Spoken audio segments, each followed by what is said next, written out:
ஆண்டவராகிய இயேசு கிறிஸ்துவின் நாமத்தினாலே உங்களை நான் வாழ்த்துகிறேன். உங்களோடு கூட இந்த ஞாயிறு ஆராதனையில ஆண்டவரை ஆராதித்து ஆண்டவருடைய வார்த்தையை பகிர்ந்து கொள்ளும்படி எனக்கு கிடைத்த சாக்கியத்துக்காக நான் ஆண்டவரை ஸ்தோத்திரம் பண்றேன். பாஸ்டர் சொன்ன மாதிரி மும்பை பட்டணத்துல என்னுடைய ஊழியத்தினுடைய அலுவலகத்தை மையமாக வச்சு இந்தியா முழுவதும் ஆண்டுடைய ஊழியத்தை செய்து வருகிறோம். இப்போ அதிகமா தமிழகத்துல எங்களுடைய கவனம் செலுத்தப்படுகிறது. இங்கு அநேக சர்ச்சஸ்ல, வேதாகம கல்லூரியில ஆண்டுடைய வார்த்தையை கற்று கொடுத்து வருகிறோம். தேவன் எனக்கு கொடுத்தது அந்த விஷன், அந்த நோக்கம் என்ன அப்படின்னு சொன்னா, அவருடைய வார்த்தையில ஜனங்களை பயிற்சிக்க வேண்டும் என்பதுதான். நான் ஒரு பயிற்சியாளராக இருக்கிறேன். இதுதான் எனக்கு குறித்த அறிமுகம். எனக்கு திருமணமாகி ஒரு பெண் குழந்தை இருக்கிறது. 5 வயது. ஏன்னா முறை நம்ம மீட் பண்றதுனால ஒரு சின்ன இன்ட்ரோடக்ஷன். இன்னைக்கும் ஆண்டுடைய வார்த்தைய நான் இங்க பேசுறதுக்காக அழைக்கப்பட்ட போது எனக்கு பொதுவா அதிகமா நான் செமினார்ஸ் தான் நடத்துறது உண்டு. கிட்டத்தட்ட ஒரு நாள் ஃபுல்லா பேச வேண்டியது இருக்கும். 10 மணி நேரம், 8 மணி நேரம், இப்படிதான் ஏதாவது ஒரு தலைப்பின் கீழே ஆண்டுடைய வார்த்தைய பேசுறது உண்டு. இங்குள்ள திருச்சபைக்கு நான் அதிகமாக இங்க போறதில்லை, ரொம்ப கம்மி. திருநெல்வேலி பகுதிகளில் ரொம்ப நாளுக்கு அப்புறம் இப்போ ஒரு சர்ச்சில் பேசுறதுன்னா அது உங்க சர்ச்சில் தான். நான் அதிகமா மதுரை பகுதிகளில் ஆண்டுடைய வார்த்தையை பகிர்ந்து கொள்வதற்காக நான் செல்றேன். இன்னைக்கு காலையில இங்க வரும்போது எனக்கு என்ன தயக்கம் இருந்ததுன்னு சொன்னா, பாருங்க, எவ்வளோ மேடையில பேசினாலும் இந்த பிரசங்கி யாருங்களை பொறுத்த அளவுக்கும் அது எந்த மேடைக்கு போனாலும் ஃபர்ஸ்ட் டைம் கொஞ்சம் ஒரு மாதிரி இருக்கும். அந்த மாதிரி எனக்கு பேசுவதை குறித்து தயக்கம் இல்லை. ஆனா சில சத்தியங்களை குறித்து பேசுறதுக்கு கொஞ்சம் தயக்கமா இருந்துச்சு. ஆனா இங்க ஒரு பிரதர் வர்ஷிப் நடத்தினாங்க. அப்போ நான் அவங்க யூஸ் பண்ண வேர்டு எல்லாத்தையும் கவனிச்சேன். இந்த சர்ச்ல ஆண்டவருடைய வார்த்தைக்கு அதிகமா முக்கியத்துவம் கொடுக்கப்படுகிறது அப்படிங்கிறத நான் விளங்கி கொண்டேன். தைரியமா தேவனுடைய வார்த்தையை இங்க பேசலாம் அப்படின்னு சொல்லி நான் நம்புறேன். ஹல்லேலூயா. எனக்கு நல்லா தெரியும் ஒரு சர்ச் எப்படி க்ரோ ஆக முடியும். ஒரு தனி மனிதனுடைய வாழ்க்கையினுடைய வளர்ச்சியா இருக்கலாம், அல்லது ஒரு சர்ச் க்ரோவா இருக்கலாம். அது எப்படி நடக்க முடியும்னா, என்றைக்கு ஒரு மனிதன் தேவனுடைய வார்த்தையை திறந்த மனதோடு வரவேற்கிறானோ அதுதான் அவனுடைய வாழ்க்கையில் வளர்ச்சியின் நாள் அப்படிங்கிறத நான் கண்டுபிடிச்சிருக்கிறேன்.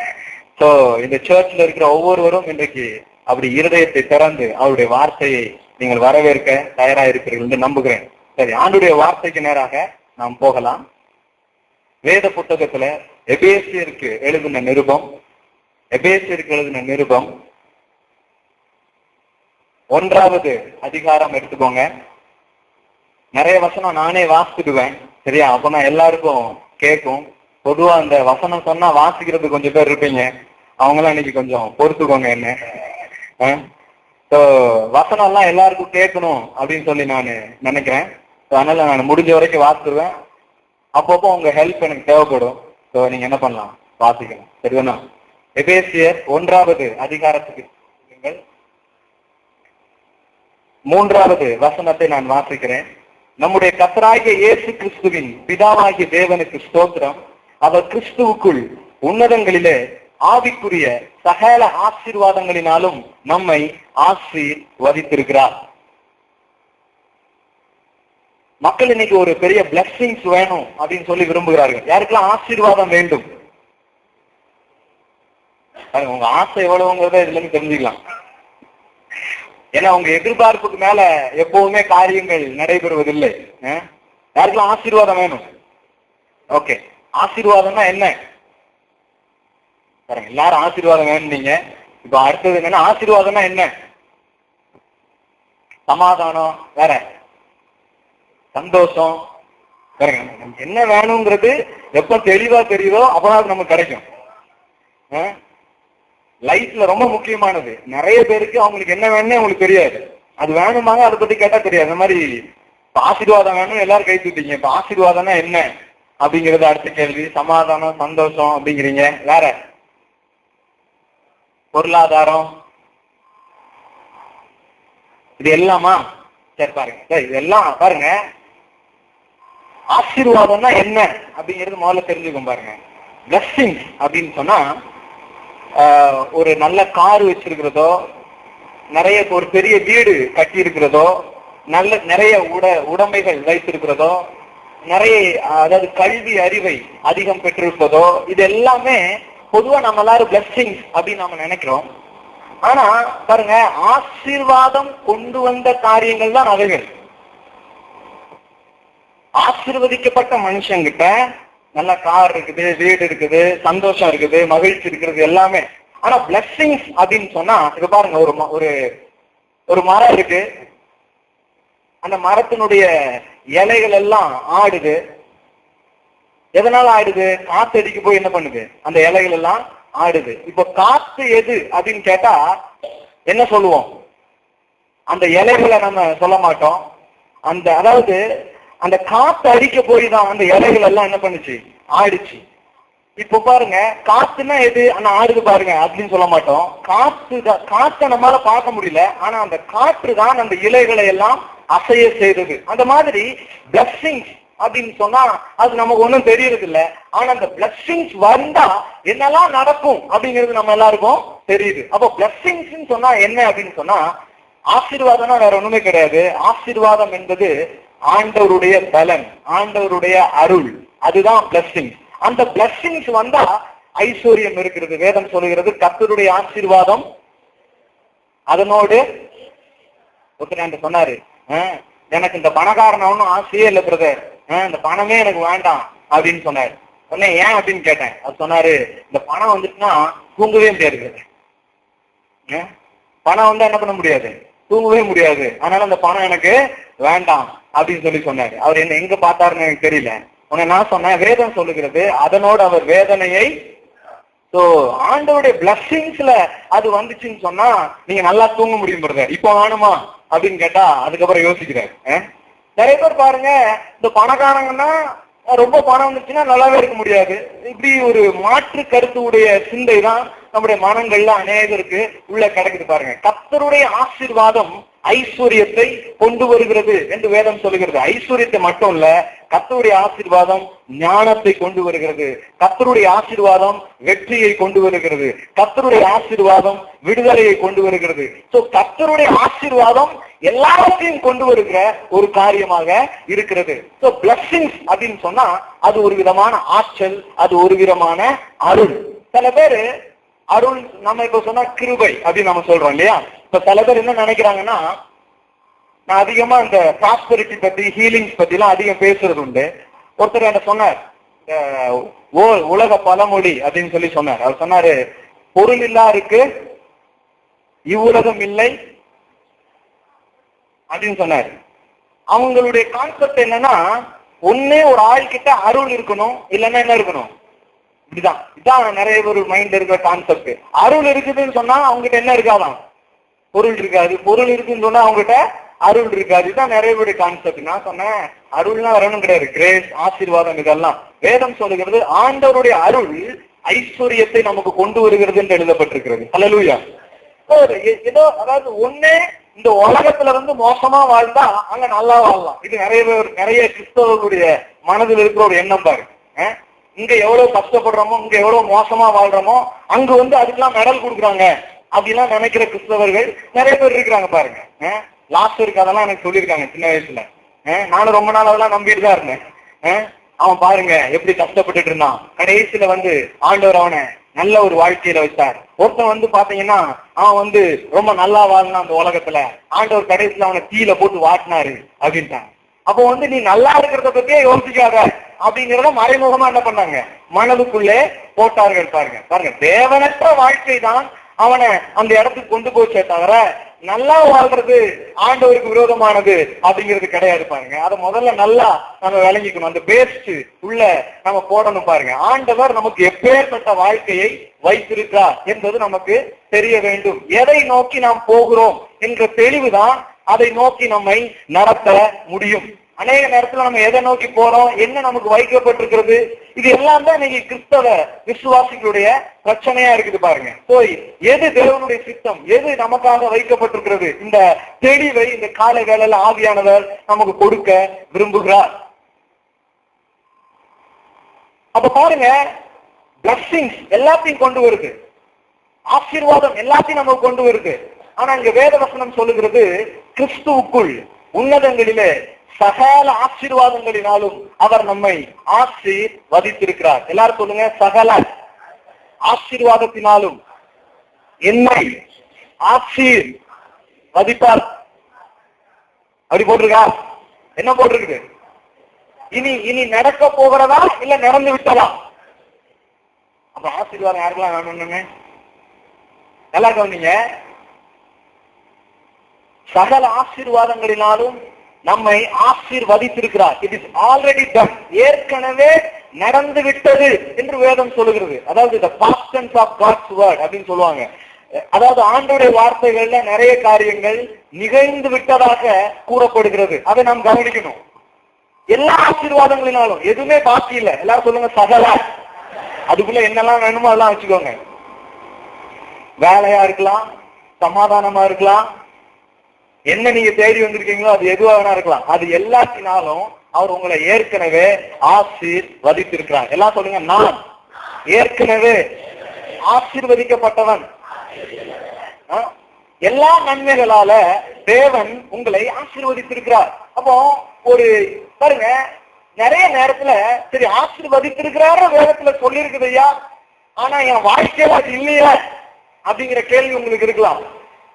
ஆசீர்வதித்திருக்கிறாரும் பைபிள்ல சொல்லியிருக்குது, ஆனா எனக்கு ஒரு வேலை தேவைப்படுது, பொருளாதாரத்துல ஒரு முன்னேற்றம் தேவைப்படுது, என்னுடைய பிள்ளைகள் வாழ்க்கையில, திருமண காரியங்கள்ல, வாழ்க்கையில நிறைய காரியங்கள்ல இன்னும் நான் தேவையோடு இருக்கிறேன் அப்படின்னு சொல்லி நீங்க சொல்லலாம். நல்லா கவனிங்க, 2 விஷயங்கள் உங்களுடைய மனதில ஆழமாக இன்றைக்கு பதிக்க விரும்புகிறேன். ஒன்று, நமக்கு எல்லாம் கொடுக்கப்பட்டிருக்கிறது என்பதை நீங்கள் அறிந்து கொள்ள வேண்டும். எல்லாம் சொல்லுங்க, இயேசு கிறிஸ்துவுக்குள் சகல நன்மைகளும் எனக்கு கொடுக்கப்பட்டிருக்கிறது.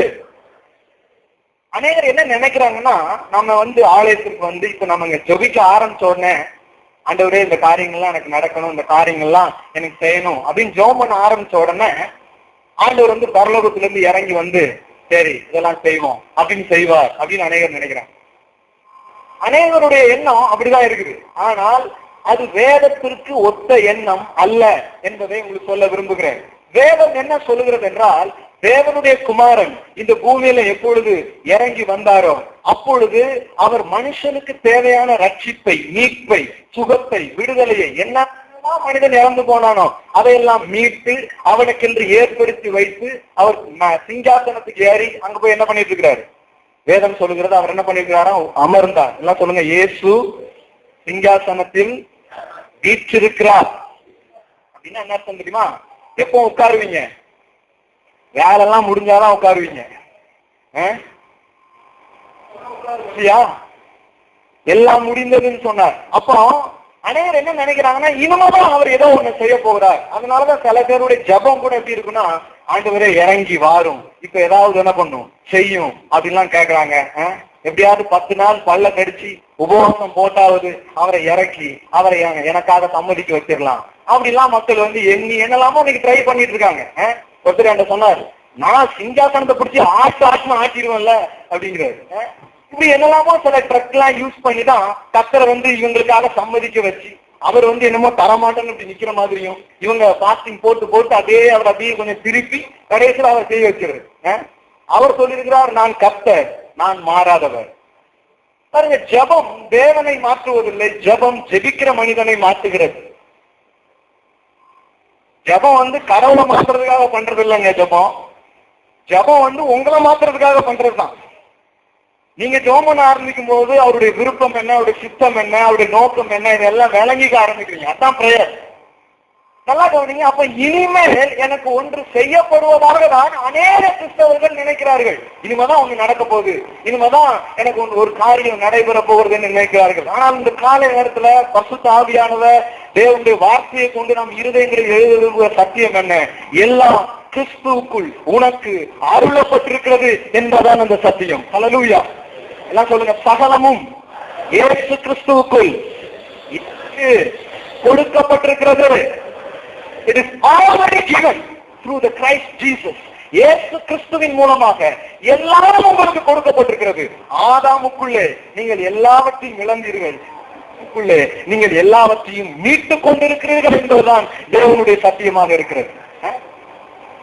ஆதாமுக்குள்ள நம்ம இழந்தது உண்மை, ஆனா கிறிஸ்துவுக்குள்ளே எல்லாம் மீட்பு, எல்லாம் மீட்டு எடுக்கப்பட்டிருக்கிறது, எல்லாம் மீண்டும் எடுக்கப்பட்டிருக்கிறது, உங்களுக்கு கொடுக்கப்பட்டிருக்கிறது.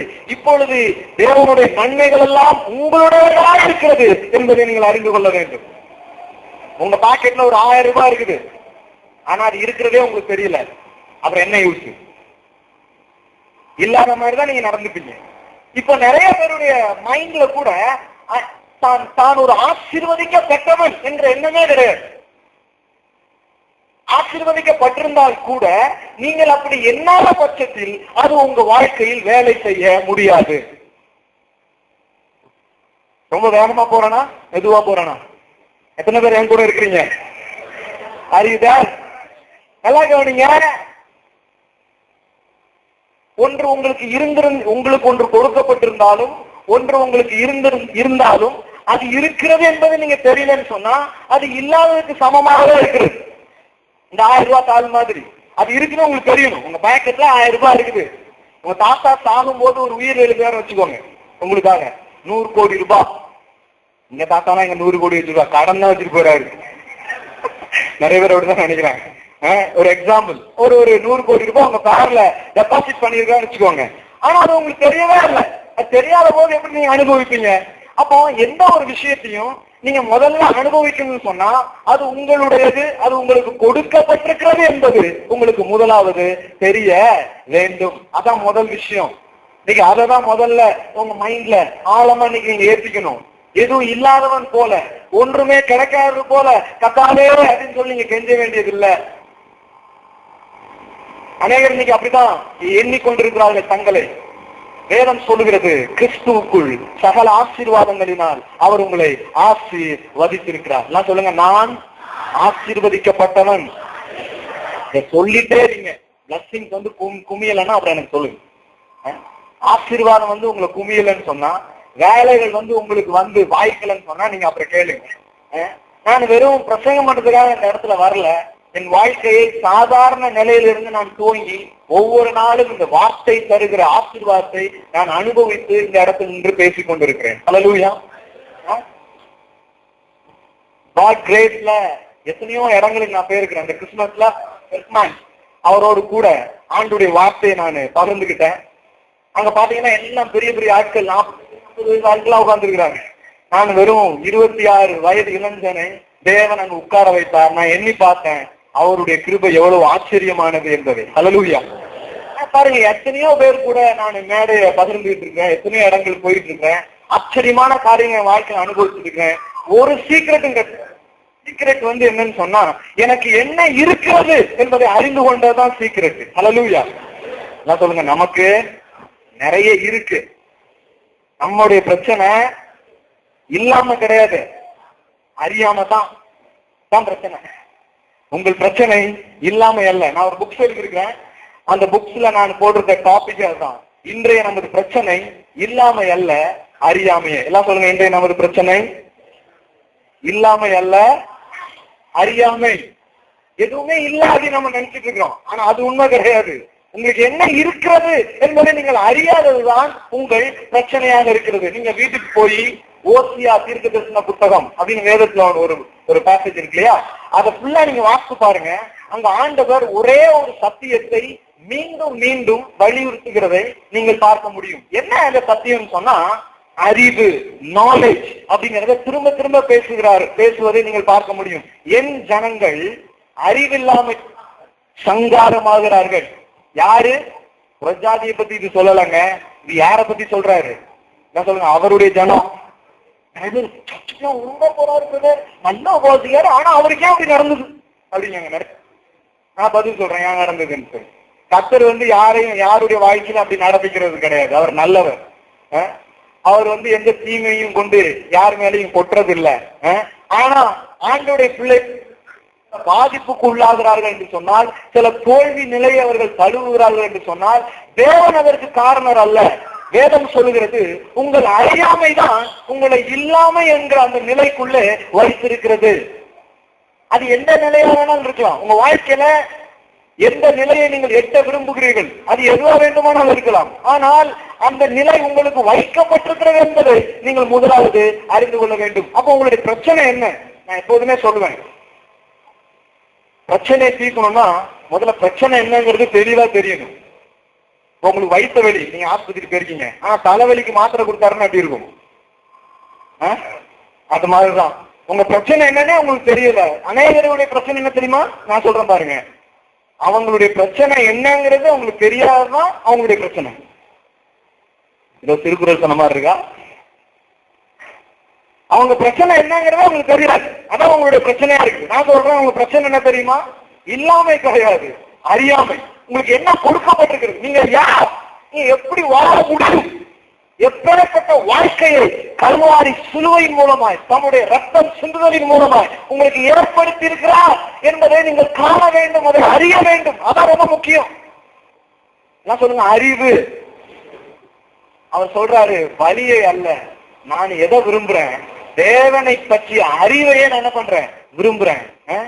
இன்னைக்கு மணிக்கணக்கான மக்கள் ஜெபிக்கிறார்கள், உபவாசிக்கிறார்கள், பல முயற்சிகளை அநேகர் அவர்கள் செய்து கொள்கிறார்கள். நல்ல விஷயம்தான். நான் ஒன்னும் ஜெபத்திற்கு உபவாசத்திற்கு முயற்சிக்கலாம் எதிரானவன் கிடையாது. ஆனால் தேவனை குறித்த வெளிச்சம், அந்த வெளிப்பாடு உண்டாகாமல் நாம் இதெல்லாம் பண்ணிட்டே இருந்தா ஒரு மத வாழ்க்கை தான் வாழ்வோமே தவிர இந்த வேத வார்த்தை சொல்லுகிற ஆசீர்வாதங்களுக்குள் நம்மால் நுழைய முடியாது என்பதை அறிந்து கொள்ளுங்கள். உங்க உபவாசம் உங்களுக்கு ஆசீர்வாதத்தை ஏதோ இழுத்துட்டு வரல, ஆசீர்வாதம் ஏற்கனவே உங்களுக்கு உண்டாயிருக்கும். உங்க ஜபம் ஆசீர்வாதத்தை உங்க பக்கம் கொண்டு வர்றது இல்ல, ஆசீர்வாதம் உங்களுக்கு உண்டாகிறது. அதை அறிந்து ஜபிக்கணும். அதை அறிந்து ஜபிச்சு அப்படி ஜெயிப்பீங்க. எல்லாம் இருக்கிறது போல இப்ப எல்லாம் உங்களுக்கு இருக்குன்னு வச்சுக்கோங்க. என்னெல்லாம் அடையன்னு நினைக்கிறீங்க? எதையாவது அடையன்னு நினைக்கிறீங்களா? யாரெல்லாம் வாழ்க்கையில எனக்கு ஒரு லட்சியம் இருக்குன்னு சொல்றீங்க? 2 என்ன லட்சியம்? யாருக்கும் லட்சியம் இருக்கு? நான் பேசுறது புரியுதா? கேக்குதா? கடைசி வரைக்கும் யாருக்கெல்லாம் வாழ்க்கையில எனக்கு ஒரு நோக்கம் இருக்குன்னு சொல்றவங்க யாரு? நான் பாக்குறது இல்லைங்க, அவர் ஆர்வமா ஆஹா யாரெல்லாம் பார்க்க விரும்புறாரு.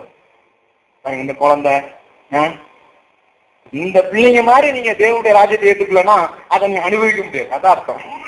இங்கதான் நிறைய கை, நமக்குலாம் நிறைய தெரியும், எப்படிலாம் அதை அனுபவிக்க முடியாதுங்கிறது தெரியும். இன்னைக்கு மக்களுடைய பிரச்சனை என்ன தெரியுமா? ஒரு விதத்துல அறியாமை பிரச்சனைன்னு சொன்னேன், இன்னொன்னு நிறைய விஷயத்த தப்பு தப்பா தெரிஞ்சு வச்சிருக்கோம், அதுவும் ஒரு பிரச்சனை தான். அதனால நிறைய விஷயத்துக்குள்ள போறது இல்ல. ரோஜர் பானிஷர் அப்படின்னு ஒருத்தர் இருந்தார். அவர் பாத்தீங்கன்னா ஒரு நிமிஷத்துல 4 கிலோமீட்டர் அந்த தூரத்தை கடக்க வேண்டும். அப்படி யாராலையும் கடக்க முடியாது. அப்படி யாராவது கடந்தா அவங்க ஹார்ட் ப்ராப்ளம் ஆகி அவங்க செத்து போயிருவாங்க. இதான் மருத்துவ உலகம் சொன்னது. ஆனால் ரோஜர் பானிஷர் அதை ஈஸியா கடந்தார், அவருக்கு ஒண்ணுமே ஆகல. இது இப்ப சாதாரண ஒலிம்பிக் வீரர்கள் கூட அந்த ஓட்டத்தை ஓடி அதை நிறைவு செய்கிறார்கள். அப்படின்னா என்ன தெரியுமா? நிறைய நேரத்துல நம்ம தப்பா சில விஷயம் தெரிஞ்சு வச்சிருக்கிறதுனால நாம சில விஷயத்தை பெற்றுக்கொள்ளாமல் இருக்கிறோம். யாருக்கெல்லாம் லட்சியம் இருக்கிறது, யாருக்கெல்லாம் நோக்கம் இருக்கிறது, நம்ம ஸ்பிரிச்சுவலா கேட்கணுமோ, யாருக்கெல்லாம் தரிசனம் இருக்கு, ஆளுகள் பாருங்க பைபிள் வேர்டு மாதிரி கேட்கணும். அப்பதான் கொஞ்சம் அவங்களுக்கு பரவாயில்ல, இப்ப பைபிள்ல இருந்து பேச இல்லையா அப்படின்னு என்ன பண்றாங்க, ஒத்துக்கிறாங்க. யாருக்கெல்லாம் தரிசனம் இருக்கு? கீழே படுங்க. அந்த அவங்கவுங்க ஊட்டு கையை தூக்குறத வச்சே எவ்வளவு ஆர்வம் இருக்கு என்ன அப்படிங்கறதுலாம் என்ன பண்ணிக்கலாம், தெரிஞ்சுக்கலாம். சில பேர் இல்ல நான் அது யாருக்கும் தெரியக்கூடாது, நாளைக்கு நிறைவேறலன்னா பிரச்சனையே கிடையாது. இதான் அதுக்குள்ள இருக்கிற மேட்டர், வேற ஒண்ணுமே கிடையாது. நம்ம கையை தூக்கிட்டு நாளைக்கு அதெல்லாம் நம்ம செய்யலைன்னா 4 பேர் கேட்போம் இல்லையா? நம்ம பிரச்சனை என்ன தெரியுமா? எப்போதும் இந்த 4 பேரை பத்தி தான். நிறைய நேரத்துல நம்ம மேல வராது காரணமே இந்த 4 பேரை பத்தி நம்ம என்ன கவலைப்படுறதுதான். இவன் என்ன நினைப்பான், அவன் என்ன நினைப்பான், இவங்க என்ன யோசிப்பாங்க. வேதம் சொல்லுகிறது, மனுஷனுக்கு பயப்படுகிற பயம் கண் வருவிக்கும். அது ஒரு பாண்டேஜ் என்று வேதம் சொல்லுகிறது. இயேசுவின் நாமத்துல அப்படிப்பட்ட பாண்டேஜ்ல இருப்பீங்கன்னா இப்ப வெளியே வரும்படி நான் உங்களுக்கு சொல்லுகிறேன். ஹல்லேலூயா. மனுஷனுக்கு பயப்படுறது ஒரு பாண்டேஜ், அது ஒரு கட்டு, அது ஒரு கண்ணி என்று சொல்லுகிறது. அந்த மாதிரி அவன் என்ன நினைப்பான், இவன் என்ன நினைப்பான், அவங்க என்ன யோசிப்பாங்க, இந்த எண்ணத்திலே வாழாம தேவன் என்ன நினைப்பா அப்படின்னு யோசிச்சீங்கன்னா நீங்க விடுதல் என்றார். இந்த விஷயத்தை பத்தி ஆண்டவர் என்ன நினைப்பார், இதான் அவங்க மைண்ட்ல இருக்கு. அதான் ஸ்பிரிச்சுவல் திங்கிங் பாருங்க. ஸ்பிரிச்சுவல் திங்கிங் சொன்னா அதான் என்ன நினைப்பார், ஆண்டோடைய வார்த்தை இதை கொடுத்து என்ன சொல்லுகிறது என்பதை தவிர வேற எதையும் போட்டு நீங்க யோசிச்சுட்டு இருக்க வேண்டிய அவசியம் இல்லை. ஏன் நோக்கம் இருக்குதா அப்படின்னு கேட்டான்னு சொன்னா, ரொம்ப பரிதாபமானது அப்படின்னு சொன்னா என்ன தெரியுமா, மரணம் கிடையாது. நிறைய பேர் மரணம் தான் வாழ்க்கையில ரொம்ப பரிதாபமானதுன்னு நினைக்கிறாங்க. ஆனா நான் சொல்றேன், வாழ்க்கையில பரிதாபமானது மரணம் கிடையாது, நோக்கமற்ற வாழ்க்கை தான் பரிதாபமானது. நான் யார், நான் எதுக்கு இருக்கேன் அப்படின்னு தெரியாமலே வாழ்ந்துட்டு போயிட்டாங்கன்னு வச்சுக்கோங்களேன், அவங்கள மாதிரி பரிதாபமான ஆள் வேற யாருமே கிடையாது. இன்னைக்கு ஆண்டோடைய சபைக்குள்ளே வந்திருக்கிற நீங்கள் அப்படிப்பட்ட ஒரு வாழ்க்கை வாழ தேவன் விரும்பல. நீங்கள் யார் என்பதை அறிந்து கொண்டு, உங்களுக்கு என்ன வைக்கப்பட்டது என்பதை அறிந்து கொண்டு, அதை பெற்றுக்கொண்டு இந்த உலகத்தை தேவனுக்காய் கவர்ந்தெடுக்கிறவர்களாக இருக்கும்படி தேவன் உங்களை ஹல்லேலூயா. தேவனை காட்டுறதுக்காக தான் எல்லாமே, உங்களை காட்டுறதுக்காக கிடையாது. நான் எவ்வளவு பெரிய ஆள் தெரியுமா, எனக்கு என்னெல்லாம் தெரியுமா, இதுக்காக கிடையாது. நம்ம எல்லாத்தையும் நம்ம பெற்றுக்கொள்றதுனுடைய ஒரே ஒரு நோக்கம், அவர் யாருங்கிறது இந்த உலகத்துக்கு தெரியணும். அதான் என் எஜுகேஷன் மூலமா, என்னுடைய பிசினஸ் மூலமா. நான் மதுரையில வெறும் பிசினஸ் பண்றவங்களுக்கு மட்டும் பேசுறேன், எப்படி பிசினஸ்ல வெற்றிகரமாக செயல்படுவது அப்படிங்கறது குறித்து பேசிட்டு இருக்கிறேன். நல்லா கவனிங்க, பிசினஸா இருக்கலாம், ஃபேமிலி லைஃபா இருக்கலாம், மினிஸ்ட்ரியா இருக்கலாம், எல்லாம் இருக்கலாம். அதெல்லாத்துலயும் நாம ஏன் ஜெயிக்கணும்னு நினைக்கிறோம், அதுலலாம் ஏன் நாம ஒன்றை அடைய வேண்டும் என்று நினைக்கிறோம். ஏனென்றால் இந்த வெற்றியின் தேவனை இந்த உலகுக்கு அறிவிப்பதற்காக நாம் வெற்றி உள்ளவர்களா இருக்க வேண்டியதா. ஹல்லேலூயா. தாவீது சொன்னா, இந்த கோலியாத்தை நான் கொன்னேன்னு சொன்னா, தாவீதுன்னு ஒரு சின்ன பையன் காட்டுல இருக்குது எல்லாருக்கும் தெரிஞ்சுப்போம் அப்படின்னு சொன்னா, இவனை கொல்றது நிமித்தம் இஸ்ரவேலிலே ஒரு மெய்யான தேவன் உண்டு என்று இந்த பூலோகத்தார் யாரும் அறிந்து கொள்வார். நீங்களா தட்டுவீங்கன்னு பார்த்தேன், தட்டுங்க, தட்டலாம், கை தட்டுறதுலாம் தர கிடையாது. அதுக்காக தாங்க எல்லாமே, என்ன சொல்லுங்க, அதுக்காக தான் எல்லாம், சும்மா கிடையாது. நம்ம சும்மா வரல பாருங்க, ஒரு நோக்கமே இல்லாம நிறைய பேர் ஓடிட்டு இருக்காங்க. பவுல் சொன்னா, நான் அப்படிலாம் வாழ்றதே கிடையாது, சும்மா நான் ஆகாயத்துல கிளம்ப பண்றதா யார்கிட்ட பண்ணணும், அது தெரிஞ்சே ஒரு ஆள்கிட்ட என்ன பண்ணணும், சும்மா அப்படி சுத்திட்டே ரோட்ல இருந்தீங்கன்னா எப்படி இருக்கும், அந்த மாதிரிதான் நிறைய பேருடைய லைஃப் இருக்கு. என்ன பண்றோம், என்ன செய்யறோம், எங்க போறோம், ஒண்ணுமே தெரிய மாட்டேங்குது. பாருங்க, தேவனுடைய வார்த்தை ஒரு நோக்கத்தை நமக்கு முன்பாக வைக்கிறது. நாம் வாழ வேண்டிய வாழ்க்கையின் படம் தான் தேவனுடைய வார்த்தையாக இருக்கிறது. ஹல்லேலூயா. நீங்க எப்படிப்பட்ட வாழ்க்கை வாழணும், கஷ்டம் ஒன்றும் கஷ்டம் கிடையாது. தேவனுடைய வார்த்தையை திறந்து அதை வாசிங்க, அவருக்குள்ள நீங்க யார், உங்களுக்கு என்ன கொடுக்கப்பட்டிருக்கிறது என்பதை அறிந்து கொள்ளுங்கள். அப்ப ஃபர்ஸ்ட் ட்ரூத் நம்முடைய மனதுக்குள்ளே ஆழமாக போக வேண்டும். ஏன் ஆசீர்வதிக்கப்பட்டிருக்கிறேன்னு சொல்லியும் ஆசீர்வாதம் இல்லை அப்படின்னு சொன்னா, நான் சொல்றேன், வேத வசனம் சில பிரின்சிபிள், சில கோட்பாடுகள், சில விதிமுறைகளின் அடிப்படையில தான் தேவனுடைய ராஜ்யம் செயல்படுகிறது. அந்த பிரின்சிபிள்ஸ் நமக்கு என்ன கற்றுக் கொடுக்கிறது அப்படின்னு சொன்னா, நீதிமொழிகள் புஸ்தகம்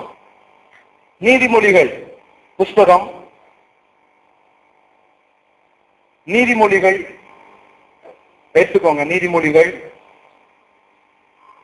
23வது அதிகாரம், நீதிமொழிகள் 23:7 வாசிக்கிறோம் பாருங்க. அவன் இருதயத்தின் நினைவு எப்படியோ அப்படியே அவன் இருக்கிறான். வேதவசனம் சொல்லுகிறதை கவனிங்கள். அவன் இருதயத்தின் நினைவு எப்படியோ அப்படி அவன் இருக்கிறான். As a man thinks in his heart, so is he என்று வேதம் சொல்லுகிறது. அவன் எப்படி நினைக்கிறானோ அவன் அப்படி இருப்பான், அவன் அப்படியே இருக்கிறான் என்று சொல்லப்பட்டிருக்கிறது. நான் உங்களுக்கு ஒன்று சொல்றேன், நாம சில காரியங்களை அடைந்த பிறகு ஆண்டவர்கள் ஆசீர்வதிச்சிருக்காருங்க அப்படின்னு சொல்லணும்னு நினைக்கிறோம். ஆனா ஆசீர்வாதத்தை பெற்றுக்கொள்றதுக்கான அந்த ப்ராசஸ் அப்படி கிடையாது. எல்லாம் வந்த பிறகு நான் ஆசீர்வதிக்கப்பட்டவன் அப்படி கிடையாது. ஒன்றுமே இல்லை, வீட்டு வாடா எப்படி கட்டுறதுன்னு தெரியல, அப்படிப்பட்ட நிலையில நீங்கள் இருக்கலாம். ஆனால் நீங்கள் ஆசீர்வதிக்கப்பட்டவர்கள் என்ற எண்ணம் உங்களுக்கு இருந்தால் அதற்கான வழிகள் உங்களுக்காக திறக்கப்படும். ஹல்லேலூயா. நாம் தரிசித்து நடவாமல் நாம் விசுவாசித்து நடக்கிறோம். இந்த புலன்களுக்கு ஒண்ணுமே தெரியல, பிளஸிங்ஸே தெரியல, ஒரே சாபமா தான் தெரிஞ்ச மாதிரி தெரியுது. நீங்க அதை நம்ப வேண்டிய அவசியமே கிடையாது. நீங்க உங்க உணர்வுகளை ஃபாலோ பண்ண வேண்டிய அவசியம் அல்ல. நீங்கள் இந்த தேவ வார்த்தையின் உண்மையை நீங்கள் பின்பற்றினால் நீங்கள் உயர முடியும். ஹல்லேலூயா. அதான் உயர்வதற்கான வழி, அதான் மேலாவதுக்கான வழி. As a man thinks in his heart, so is he. அப்போ எப்படி அவன் எண்ணுகிறானோ, அப்ப எப்படி இந்த பிளஸிங்ஸை நான் கெட் பண்ண முடியும், எப்படி அது என்னை நோக்கி வரும்? எல்லாம் ஆவிக்குரிய நிலையில வைக்கப்பட்டிருக்கிறது, எல்லாமே ப்ரொவைட் பண்ணப்பட்டிருக்கிறது. இனிமே ஆண்டவர் வந்து உங்களுக்கு இல்லை, இதை முதல்ல தெரிஞ்சுக்கோங்க. எல்லாம் செய்யப்பட்டிருக்கிறது, எல்லாம் கொடுக்கப்பட்டிருக்கிறது, எல்லாத்தையும் சம்பூரணமாக செய்து முடித்திருக்கிறார் என்பதை நீங்கள் அறிந்து கொள்ள வேண்டும். அந்த கண்ணீடத்தோட பைபிள் படிக்கணும் பாருங்க. நிறைய பேரு இப்பேற்பட்ட ஒரு நாளை காண்பதற்கு அவர்கள் ஆசையாக இருந்தார்கள் என்று வேதம் சொல்லுகிறது. இப்படி ஒரு நாள் வராதா, இப்படி ஒரு வாழ்க்கை கிடைக்காதான்ட்டு. ஆனா இப்ப அப்பேற்பட்ட நாளுக்குள்ளாக நாம் வந்திருக்கிறோம், நுழைந்திருக்கிறோம் என்பதை அறிந்து கொள்ள வேண்டும். அப்ப பாருங்க, நாம சில காரியம் வந்த பிறகு, சில காரியம் நடந்த, சில காரியம் உண்டான பிறகுதான் இது எனக்கு உண்டா இருக்கு அப்படின்னு சொல்லி நினைக்கிறோம். ஆனா அப்படி கிடையாது. பாருங்க, தேவனுடைய ராஜ்யம் வித்தியாசமாக செயல்படுகிறது. The kingdom of God, ஆண்டவருடைய ராஜ்யம் வேறு விதமாக இருக்கிறது. இந்த உலகம் சொல்ற கோட்பாடுக்கும் அதுக்கும் சம்பந்தமே இல்லை. அதனாலதான் தேவனுடைய ராஜ்யத்தினுடைய அந்த பிரமாணங்களை நாம் அறிந்து கொள்ள வேண்டியது அவசியம். பலியை பார்க்கிறோம், எல்லாத்தையும் பார்க்கிறோம். இந்த நாலேஜை நான் விரும்புகிறேன். எல்லாம் சொல்லுங்க, தேவன் அறிவை விரும்புகிறார். அறிவுனா இந்த உலகத்தினுடைய நாலேஜ் கிடையாது. The knowledge of God, the knowledge of God's word, தேவனை குறித்து, தேவனுடைய வார்த்தையை குறித்த அறிவு நமக்கு உண்டாக வேண்டும் என்று தேவன் விரும்புகிறார். மற்ற எல்லாத்தை விட இதுக்கு ஒரு பெரிய முக்கியத்துவம் தருகிறார். நாம ஜெபமே ஜெயன்னு சொல்றோம், ஒன்னும் தப்பு கிடையாது, நல்ல வார்த்தை தான். ஆனா நான் உங்களுக்கு சொல்றேன், நிறைய பேர் ஜெபம் பண்ணி இன்னும் ஜெயம் பெறாம இருக்கிறாங்க. ஏன் தெரியுமா? இந்த நாலேஜ் இல்லாம ஜெபம் பண்ணும் போது நமக்கு எப்படி ஜெபம் தெரியாது. ஒருத்தர் சொன்னார், நான் ஜெபம் பண்ண எனக்கு பதிலே கிடைக்கல, என்ன ஜெபம் பண்ணீங்கன்னு கேட்டேன். அவர் சொன்னார், அதுக்கப்புறம் தான் தெரிஞ்சது அவர் பண்ணது ஜெபமே இல்லை அப்படின்னு. ஏன்னா ஆண்டவர் ஜெபத்துக்கு தான் பதில் கொடுப்பார். சில நேரம் நம்ம பண்றதெல்லாம் ஜெபமே கிடையாது. பாருங்க, நாம வேற எதையோ ஒரு கூப்பாடை போட்டுட்டு எதையோ ஒண்ணு நம்ம சொல்லிட்டு அதுக்கு பேரு ஜெபம் அப்படின்னு நம்ம நினைச்சிடறோம். இயேசு சொன்னா, நான் என் வார்த்தை உங்களிலும், அது என்னுடைய வார்த்தை உங்களை நினைச்சிருந்தா நீங்க கேட்டுக்கொள்வது எதுவோ அது உங்களுக்கு அருளப்படும். அப்ப கேட்கறதுக்கு முன்னாடி என்ன உங்களுக்குள்ள வரணும்? எல்லாம் சொல்லுங்க, வார்த்தை, வார்த்தை அது உங்களுக்குள்ள வரணும். ஏன்னா ஆதியில என்ன இருந்துச்சு? எதுவுமே இல்லாத போது வார்த்தை இருந்துச்சு, எம்டியா இருந்த போது வார்த்தை இருந்துச்சு. அந்த வார்த்தை அந்த எம்டி எல்லாம் இல்லாம பண்ணிடுச்சு.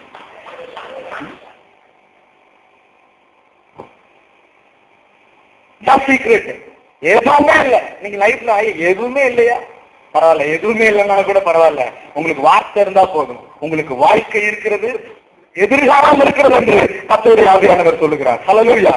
You have a word, you have a life. நீங்க ஒன்றுமில்லாதவர்கள் இல்ல, வார்த்தை தான் எல்லாத்தையும் உருவாக்குச்சு. வார்த்தை தான் எல்லாத்தையும் வருது.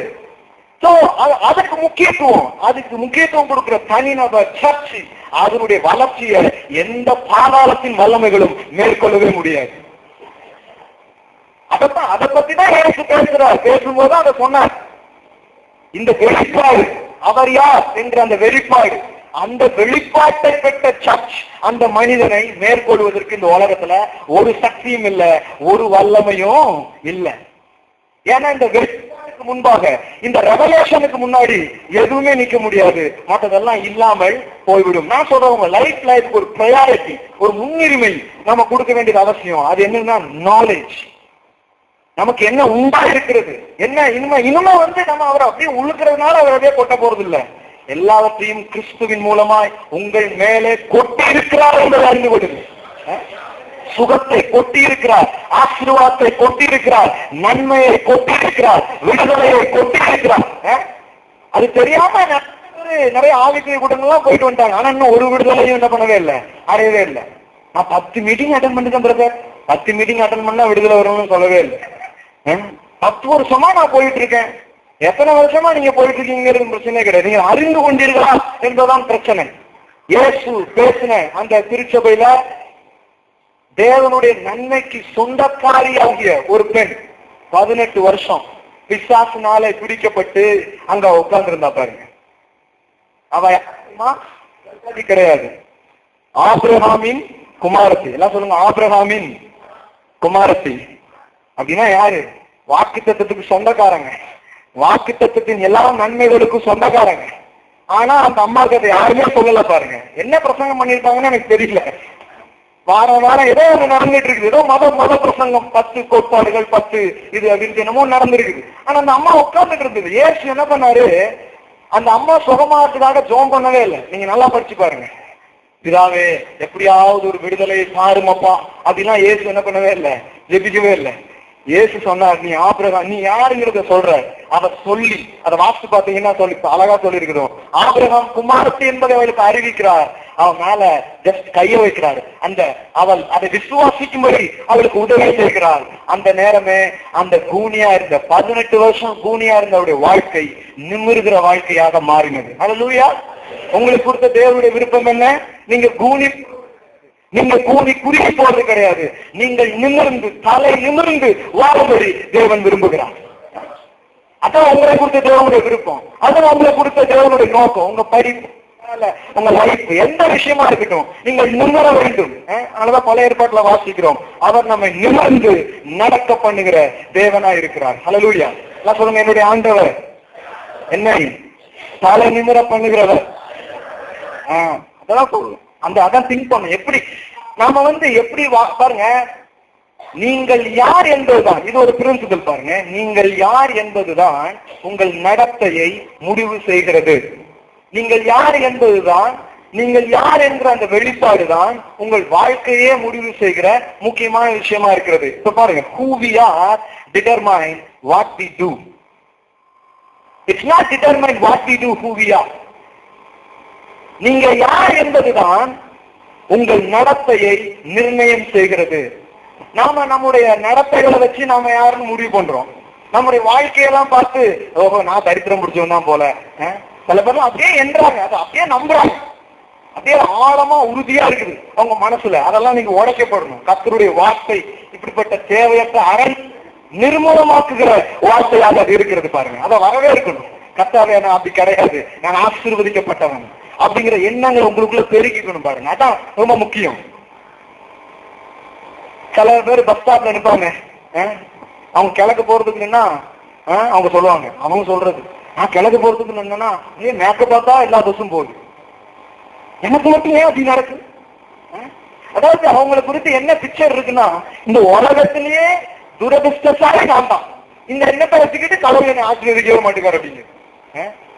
நல்லா கவனிங்க, உங்கள் எண்ணம் மாற்றப்படும் வரை உங்கள் வாழ்க்கை ஒருபோதும் மாற்றப்பட முடியாது. எல்லாம் சொல்லுங்க, change your thinking, change your life, change your thinking, change your life. உங்கள் எண்ணங்கள் மாறினால் உங்கள் வாழ்க்கையை மாற்றலாம். ஒருத்தர் என்கிட்ட கேட்டாரு, என்னத்தையா மாத்தணும் அப்படின்னாரு. என்னத்தான் மாத்தணும் அப்படின்னாரு. நான் சொன்னேன், எண்ணத்தை தான் மாத்தணும். எல்லாம் சொல்லுங்க, எண்ணத்தை மாத்தணும், எண்ணத்தை தான் மாத்தணும். அதான் மாத்தணும். இது மாறணும். இது எப்படி மாறும்? இதை மாற்றக்கூடிய சக்தி இந்த உலகத்துல வேற எங்கேயுமே கிடையாது. தேவனுடைய வார்த்தையால் மட்டும்தான் இந்த எண்ணங்கள் மறுரூபம் அடைய முடியும். ஹல்லேலூயா. கெடுக்கிறதுக்கு நிறைய இருக்குது, ஆனா இத ரினியூ பண்றதுக்கு. அதனாலதான் வேதம் சொல்லுகிறது, உங்கள் மனம் புதிதாகிறதுனால் நீங்கள் மறுரூபமாகுங்கள். ரோமர் 12:2 வாசிக்கிறோம் இல்லையா? உங்கள் மனசு புதுசாச்சுன்னா உங்க வாழ்க்கை புதுசாகும். உங்க திங்கிங் மாறுச்சுன்னு சொன்னா உங்க வாழ்க்கை மாறும். அதனால பாருங்க, இப்படிப்பட்ட மாற்றங்களுக்கு தங்களை உட்படுத்துறது இல்ல, இப்படிப்பட்ட மாற்றங்களுக்கு தங்களை அர்ப்பணிக்கிறது இல்ல. என்னுடைய புக்ல ஒரு டாபிக் எழுதியிருக்கேன், மாற்றமே ஏற்றம் அப்படின்னு சொல்லி. என்ன சொல்லுங்க, மாற்றமே ஏற்றம். மாற்றம் இல்லை எனில் ஏற்றம் இல்லை. ஏற்றம் வேணுமா? அப்ப மாற்றம் வேணும். அனைவருக்கு ஏற்றத்தினால பெரிய விருப்பம், ஆமா ஆமா ஆமா ஆமா அப்படின்னு. ஆனா change your self, you can change anything. நான் எப்போதுமே சொல்றது, if you desire to change yourself, you can change anything.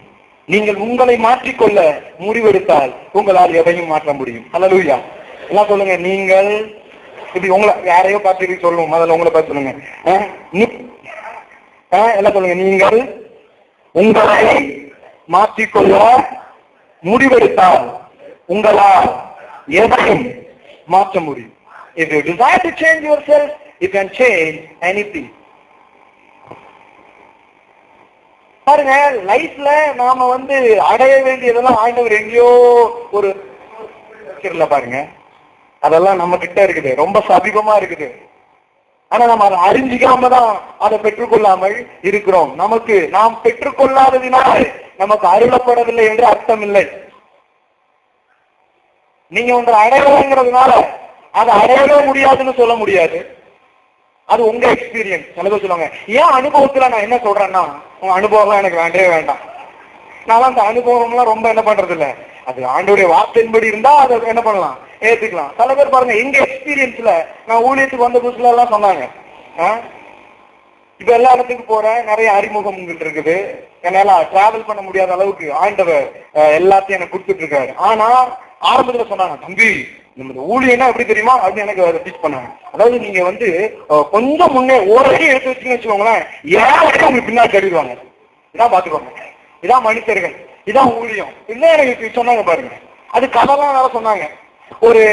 ஒரு கப்பல்ல நிறைய நண்டுலாம் என்ன பண்ணாங்க, ஏற்றிட்டு போச்சு. அந்த அன்னைக்கு பாத்தீங்கன்னா ஒரே ஒரு பாக்ஸ் மட்டும் ஓப்பனா இருந்தது. உடனே அந்த கப்பல் கேப்டன் ஏன் அப்படி ஓப்பனா இருக்கு அப்படின்னு என்ன பண்ணா, எல்லாரையும் பிடிச்சி அவர் திட்டினாரு. உடனே அதுக்கு ஒருத்தர் எக்ஸ்பிளனேஷன் கொடுத்தாராம். அதான் ஏன் நாங்க பூட்டலன்னா, அதெல்லாம் இந்திய நாட்டுல இருந்து வந்த நண்டு, அதுக்கு ஒரு விசேஷம் உண்டான். அது என்னன்னு சொன்னா, ஒரு நண்டு மேல ஏறிச்சுன்னா மத்த எல்லா நண்டும் அதை பிடிச்சி என்ன பண்ணிடுமா, கீழே எடுத்து போடும். இப்படித்தான் மக்கள்கள், இப்படித்தான் உலகம், ஆச்சா பூச்சா அப்படின்னு சொன்னாங்க. எனக்கு ஒண்ணு தெரிஞ்சு, நான் அவர்கிட்ட ஒண்ணு தான் சொன்னேன், ஐயா 1000 நண்டுகள் என்னை கீழே இழுத்தாலும் என்னை தூக்குகிற ஒரு கரம் என்னோடு கூட இருக்கிறது. நான் இந்த இழுக்கிற கையை பார்க்கறது இல்ல, தூக்குற கையை பார்க்கிறேன். வாழ்க்கையில நீங்க எதை பார்க்க போறீங்க, உங்களை இழுக்குகிற அந்த பிரச்சனைகளா, அந்த நபர்களா, அந்த பிரச்சனைகளையா, உங்களை தூக்குகிற தேவனுடைய கரத்துல எதை நீங்க பார்க்க போறீங்க? You can decide. அதனாலதான் அவர் சொன்னார், ஜீவனை தெரிந்து கொள். மரணமும் இருக்கிறது, ஜீவனும் இருக்கிறது. நீங்க சாய்ஸ் பண்ணணும். நான் இந்த இருக்கிற கையை பார்க்க போறது கிடையாது, நான் தூக்குற கையை பார்க்கணும் டிசைட் பண்ணிட்டேன். ஏன், இது எல்லா கையோட அந்த ஒரு கை பலத்த கை. அந்த கைக்கு முன்னாடி இவங்களோட ஒண்ணுமே பண்ணிட முடியாது. நான் மேல வந்துட்டே இருக்கிறேன். நல்லா கவனிங்க, இந்த எண்ணம் தான் அவங்களுக்கு ரொம்ப முக்கியம். இந்த இந்த இந்த இந்த எண்ண மாற்றம் அதான் முக்கியம். நான் சொன்னேன், எண்ணத்தை மாற்றணும். அப்படியே போகும்போது போங்க. சேஞ்ச், மெட்டமோசிஸ் என்ற வார்த்தை தான் அதுல யூஸ் பண்ணிருக்கேன். மறுரூபம் அப்படிங்கிற வார்த்தை மெட்டமோசிஸ் என்ற வார்த்தை. அப்படின்னா ஒரு கூட்டுப்புழு ஒரு வண்ணத்து பூச்சி ஆகிறதே அதே போல மாறுவதுதான் கிறிஸ்தவ வாழ்க்கை. ஹல்லேலூயா. பார்க்கும்போது அசிங்கமா இருக்குது, ஆனா அதுக்குள்ள இருந்து வர்ணங்கள் உள்ளதா இருக்குது. அது அப்படியே வளர வளர வளர வளர ஒரு அழகிய வண்ணத்து பூச்சாய் அது பறப்பது போல நீங்கள் வாழும்படி அழைக்கப்பட்டிருக்கு. இன்னைக்கு ஒரு மாதிரி தெரியலாம், உங்க 60 ரூபாய் அசிங்கமா தெரியலாம், ஆனா நீங்க அதை பார்க்காதீங்க. நான் வண்ணத்து பூச்சி மாதிரி நான் ஒளி வீச போகிறேன். அந்த காட்சி மனசுல இருக்கணும் பாருங்க. Your picture decide your future. Your picture decide your future. உங்களுக்குள்ள இருக்கிற அந்த படம், நீங்கள் யார், உங்களுக்கு என்ன கொடுக்கப்பட்டிருக்கிறது, தேவன் உங்களை எப்படி பார்க்கிறார், இந்த படம் மாறாம வேற எதுவுமே மாற முடியாது.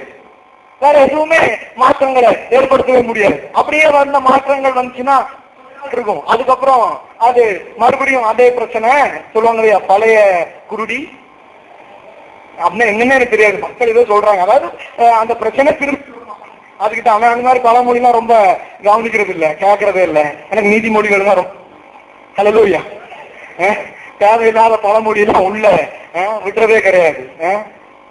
தேவனுடைய வார்த்தைகள் தான் நம்மை தூக்குகிற வார்த்தைகள். அது நம்மை தூக்குவதற்காக அது தரப்பட்டிருக்கிற வார்த்தைகள். கவனிங்க. அப்போ எல்லாம் எனக்கு கொடுக்கப்பட்டிருக்கிறது. எல்லாம் சொல்லுங்க, எல்லாம் கிறிஸ்துவுக்குள் எனக்கு கொடுக்கப்பட்டிருக்கிறது.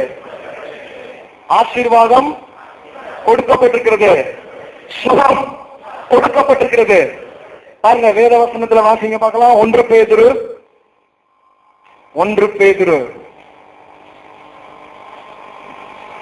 2வது அதிகாரம் 1 பேதுரு 2வது அதிகாரம் 24வது வசனத்தை பாருங்கள். நாம் பாவங்களுக்கு செத்து நீதிக்கு பிழைத்திருக்கும்படிக்கு அவர்தாமே தமது சரீரத்திலே நம்முடைய பாவங்களை சிலுவையின் மேல் சுமந்தார். அவருடைய தழும்புகளினால் குணம் பரவாயில்ல, ரொம்ப வெடிப்பா இருக்கிறீங்க. அவருடைய தழும்புகளால் குணம் ஆனீர்கள். எல்லாம் சொல்லுங்க, இயேசுவின் தழும்புகளால் நான் குணமான. எப்ப குணமானீங்க தெரியுமா? நீங்க பிறக்கிறதுக்கு முன்னாடியே குணமாயிட்டீங்க. வியாதிங்கிற ஒண்ணு வரதுக்கு முன்னாடியே நீங்க குணமாயிட்டீங்க. ஆண்டவர் எப்போ உங்க பாவத்தை மன்னிச்சார்? நீங்களாம் பிறக்கிறதுக்கு முன்னாடியே மன்னிச்சாரு. ஏற்கனவே நீங்கள் குணமானீர்கள். நான் ஆசீர்வதிக்கப்பட்டவன். என்ன சொல்லுங்க? நான் ஆசீர்வதிக்கப்பட்டவன். நான் இயேசுவின் தழும்புகளால் குணமாக்கப்பட்டிருக்கிறேன். அதுக்குதான் அந்த தழும்பு. அவரும் தழும்போடு நீங்களும் தழும்போடு இருந்தீங்கன்னா எதுக்கு?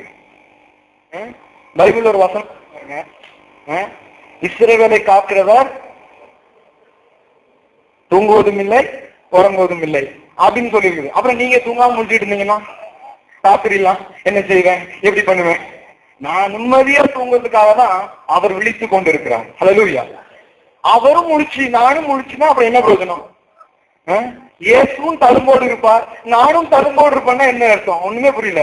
என் மேல வர வேண்டிய தழும்பு தான் அவர் மேல வந்துச்சு. அந்த தழும்புகளால நான் குணமானேன். இயேசுவின் மரணம் எனக்கு தேவனுடைய ஜீவனை கொண்டு வந்திருக்கு. The life of God. ஏனென்றால் எனது மரணத்தை தான் இயேசு சிலுவையிலே சந்தித்தார், மரித்தார். ஆகையால் அவருடைய வாழ்வு எனக்கு சொந்தம். இயேசுக்குள்ளே நீங்கள் ஆசீர்வதிக்கப்பட்டிருக்கிறீர்கள் என்றால் என்ன என்ன எப்படி ஆசீர்வதிக்கப்பட்டிருக்கிறீங்க? 2000 வருடங்களுக்கு முன்பாய் கல்வாரி சிலுவையிலே அவர் உங்களை ஆசீர்வதித்து விட்டார். ஏனென்றால் உங்கள் பாவம் அவர் தலைமையில வந்துச்சு, அவருடைய பிளஸிங்ஸ் உங்க மேல வந்திருக்குது. ஹல்லேலூயா. ஒரு டிவைன் எக்ஸ்சேஞ்ச், ஒரு தெய்வீக பரிமாற்றம் கல்வாரி சிலுவையில நடந்திருக்கிறது. உங்களுடையதெல்லாம் அவருடையதாய் மாறி அவருடையதெல்லாம் இன்றைக்கு உங்களுடையதா இருக்கிறது. அந்த எண்ணம் இல்லைன்னா என்ன பண்ணுவோம் தெரியுமா? அந்த எல்லை குமாரனுக்கு ஒரு அண்ணன் இருந்தானே, அவன் மைண்ட் தான் இருக்கும், எனக்கு ஒரு ஆட்டுக்குட்டியாவது நீ சந்தீரா. நீங்க நிறைய விசுவாசிகள் அதான் கேட்டுட்டு இருக்காங்க, ஆண்டவர் எனக்கு ஏன் தரவில்லை. சில பேர் இப்பெல்லாம் கேட்கறதே இல்லை, ஏன்னா இப்போ ஒண்ணுமே வேண்டாம் நிறைய பேர் முடிவு பண்ணிட்டாங்க. அந்த மாதிரி ஆட்கள் எல்லாம் இருக்காங்க. அங்க போன பிறகு கேட்பாங்க நினைக்கிறேன், ஆண்டவரே எனக்கு ஏன் ஒண்ணுமே கொடுக்கல அப்படின்னு. அவரு அழகா சொல்ல போறாரு, என்னுடையவைகள் எல்லாம் உன்னுடையதா இருக்கிறது. அது ஏன் உனக்கு தெரியல? நீ ஏன் எடுத்துக்கல? பிதா இதைத்தான் எண்ணிக்கொண்டிருக்கிறார். பிதாவினுடைய வார்த்தை இதுதான். எல்லாம் உனக்கு சொந்தம். அதை நீ இழந்து போன, அதை நான் மீட்டு மறுபடியும் உன்னுடைய தந்துட்டு போயிட்டேன். நம்ம ஆட்கள் என்ன பேசிட்டு இருக்காங்க தெரியுமா? சரி என்று அதை உதறி விடுவாங்க. இதைத்தான் பேசிட்டு இருக்காங்க. அதை எப்படி என்ன பண்ணிடு? ஆமா, அவர் ரத்தம் சிந்தி அவர் மீட்டு கொண்டு வந்த ஆசீர்வாதங்களை இன்னைக்கு நிறைய இடத்துல என்ன பேசிட்டு இருக்காங்கன்னா அதை செய்யணும் உதறி விடுவாங்க. அது பாருங்க, மக்கள் வந்து இந்த மாதிரி எண்ணங்கள் எல்லாம் வச்சுட்டு இருக்காங்க. ஆனா இந்த சினிமாக்காரங்க எல்லாம் கூட சம்டைம்ஸ் கொஞ்சம் தெளிவா இருக்கிறாங்க பாருங்க. ஏன்னா அவங்க எல்லாம் வந்து இந்த உலகம் பிறந்தது எனக்காக அப்படிங்கிறாங்க, நாளை வந்து நல்லா இருக்கும் அப்படிங்கிறாங்க, ஒளிமயமான எதிர்காலம் உள்ளத்துல தெரியுது அப்படிங்கிறாங்க. நம்ம ஆட்கள் தான் ஒரே அந்த இருக்கு. இது வந்து பிலிவர்ஸுடைய வார்த்தை.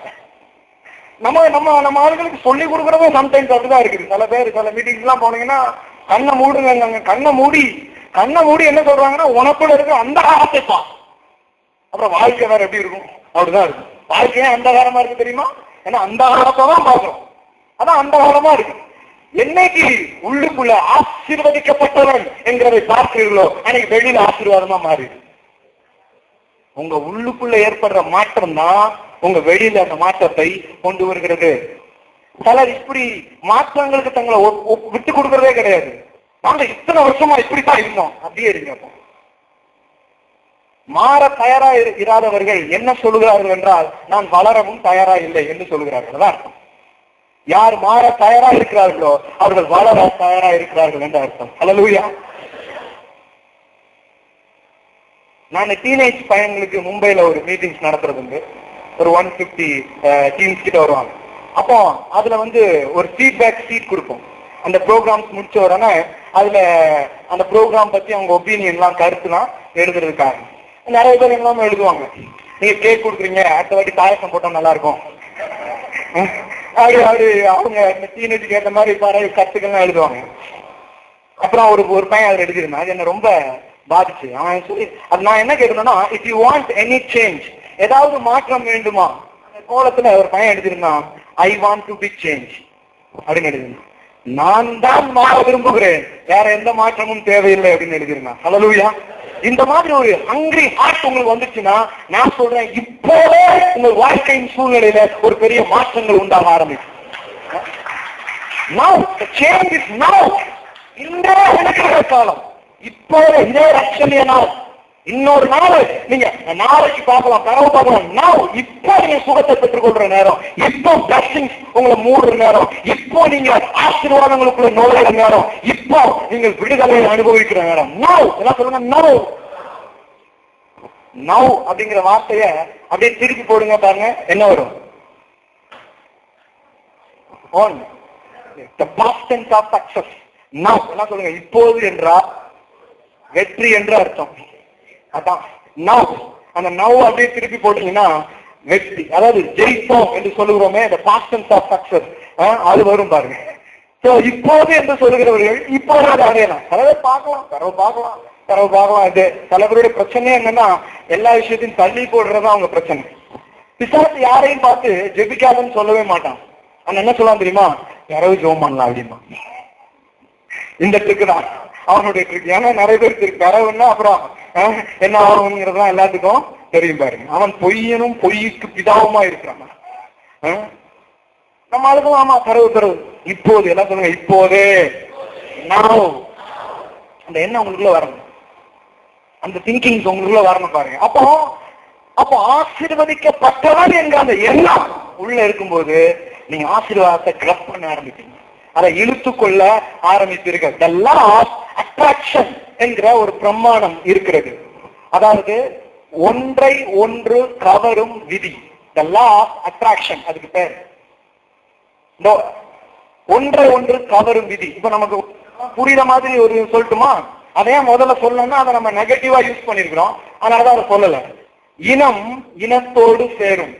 இதெல்லாம் ரொம்ப மோசமா இதுக்கு சொல்லுவோம், ஆனா இனத்தோட தான் சேரும் அப்படின்னு வேற மாதிரி சொல்லுவோம். ஆனா அது ஒரு பாசிட்டிவான சைடு, ஒரு உண்மை இருக்குது. நம்ம எல்லாத்தையுமே நெகட்டிவா யூஸ் பண்றதுனால சில வார்த்தைகளை யூஸ் பண்ணவே முடியாம ஆயிடுது இல்லையா? இனம் இனத்தோடு சேரும். அப்போ ஆசீர்வதிக்கப்பட்ட மனதை தான் ஆசீர்வாதங்கள் சேரும். ஹல்லேலூயா. ஆசீர்வதிக்கப்பட்ட அந்த எண்ணங்கள் அதுதான் உங்களை அப்படிப்பட்ட சூழ்நிலையை உங்களுக்கு உருவாக்கி தரும், அப்படிப்பட்ட ஆட்களை உங்கள் பக்கம் இழுக்கும், அப்படிப்பட்ட தொடர்பு உங்களுக்கு உண்டாக ஆரம்பிக்கும். காந்தம் காந்தத்தை இழுத்துக் கொள்ளும். எத்தனை பேர் நம்புறீங்க அதை? அதான் பிரின்சிபிள். ஒரு காந்தத்தால இன்னொரு காந்தத்தை இழுத்துக்க முடியும். அதே மாதிரி இப்போ பாருங்க, சில பேர் சொல்லுவாங்க இல்லையா, அவர் பிசினஸ் மேக்னெட் அப்படின்பாரு. கேள்விப்பட்டீங்களா? அப்படின்னா என்ன அர்த்தம்? அப்படியே கலந்துக்கிறார் எல்லா தொழிலையும் அப்படின்னு. அந்த மாதிரி தான் அந்த ஆசீர்வதிக்கப்பட்டவன் என்கிற அந்த எண்ணம் உங்களுக்குள்ளே பெருகி இருக்கும் என்றால், அது உங்களுக்குள்ளே எவ்வளவு மேலோங்கி இருக்கிறதோ அவ்வளவு நீங்கள் ஆசீர்வாதங்களை இழுத்து கொள்ள ஆரம்பிப்பீர்கள். ஹல்லேலூயா. எல்லாம் கொட்டி கிடக்குதுங்க, எல்லாம் உங்களுக்காக வைக்கப்பட்டிருக்கிறது. எல்லாம் ஸ்பிரிட் ரிலையபிள், ஆவிக்குரிய நிலையில எல்லாம் இருக்கிறது. என்ன சொல்லுங்க, எனக்கு எல்லாம் இருக்கிறது. கையில ஒண்ணுமே இல்லையே, கையில ஒண்ணுமே இல்ல. பாருங்க, உங்க பேர்ல பேங்க்ல ஒரு அமௌண்ட் இருக்கு, 100 கோடி ரூபாய். நம்ம எதுக்கு இந்த லட்சங்கள்லாம் பேசுவாங்க, கோடினே பேசுவோம். எதுக்கு பிச்சைக்காரத்தனம்? கற்பனை தான் பண்றோம், அதையும் கொஞ்சம் நல்ல பெரிய கற்பனையா பண்ணக்கூடாது. அதனால உதாரணம் சொன்னாலும் சாதாரணமெல்லாம் என்ன பண்றது இல்ல, பேசுறத நான் நுப்பாடிட்டேன். கோடியில தான் நம்ம டீல் பண்றதுக்கு நம்ம ரெடியா இருக்கு. அதனால சில பேர் தெருக்கோடி அப்படிம்பாங்க, அது வேற. அந்த கோடி வேண்டாம், நாம வேற கோடி என்ன பண்ணுவோம், டீல் பண்ணுவோம். ஒரு 1 கோடி ரூபாய் உங்க பேர்ல இருக்குது, ஆனா உங்க கையில இல்லைங்கிறதுனால அது உங்களுக்கு கிடையாதுங்கிறது என்ன கிடையாது, உண்மை கிடையாது. ஆனா அந்த பேங்க் அக்கௌண்ட்ல உங்க நேம் இருக்குது, உங்க பேர்ல அது இருக்கிறதாக சொல்லப்பட்டிருக்கிறது அப்படின்னு சொன்னா, உங்க கையில இல்லாட்டா கூட அது உண்மையானதாக இருக்கிறது. ஹல்லேலூயா. இப்போ உங்க ஒட்டுமொத்த சொத்து உங்க கையில இருக்குது, கையில இல்ல, கண்ணுக்கு பார்க்கக்கூடிய ரீதியில இல்ல. ஆனா இப்ப பாருங்க, உங்களுக்கு புரியுற மாதிரி சொல்றேன். இப்போ இந்த ரியல் எஸ்டேட் பிசினஸ் பண்றாங்க நிறைய பேர். யாராவது இருக்கிறீங்களா? நம்ம கூட அந்த பிரதர் இருக்காரு.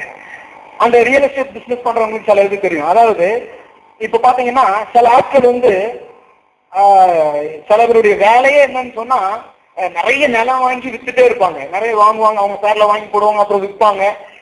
நம்ம வந்து எப்பமாவதுதான் கொஞ்சம் நிலம் வாங்குறோம். ஆனா சில பேர் வந்து நிறைய என்ன பண்ணிட்டே இருப்பாங்க, வாங்குவாங்க, விற்பாங்க. ஆனா சில பேர் பாத்தீங்கன்னா அவங்க வாங்கின அந்த நிலத்தை அவங்க பார்த்திருக்க கூட மாட்டாங்க. அவங்க கூட என்ன பண்ணிருக்க மாட்டாங்க, பார்த்திருக்க மாட்டாங்க. ஆனா பத்திரத்துல என்ன இருக்கும், அவர் பேர்ல தான் அதை வாங்கியிருப்பாங்க. உடனே அரசாங்கம் ஒன்றும் சொல்றது இல்லை, நீ வந்து நிலத்தை பார்த்தாதான் உனக்கு சொந்தம், நீ காலை வச்சா சொந்தம், நீ வந்து இந்த மண்ணை எடுத்து கையில அழினாதான் உனக்கு சொந்தம் அப்படின்லாம் என்ன பண்றது இல்ல. பத்திரத்துல உங்க பேர்ல இருக்கா, அதான் அரசாங்கத்திற்கு தேவை.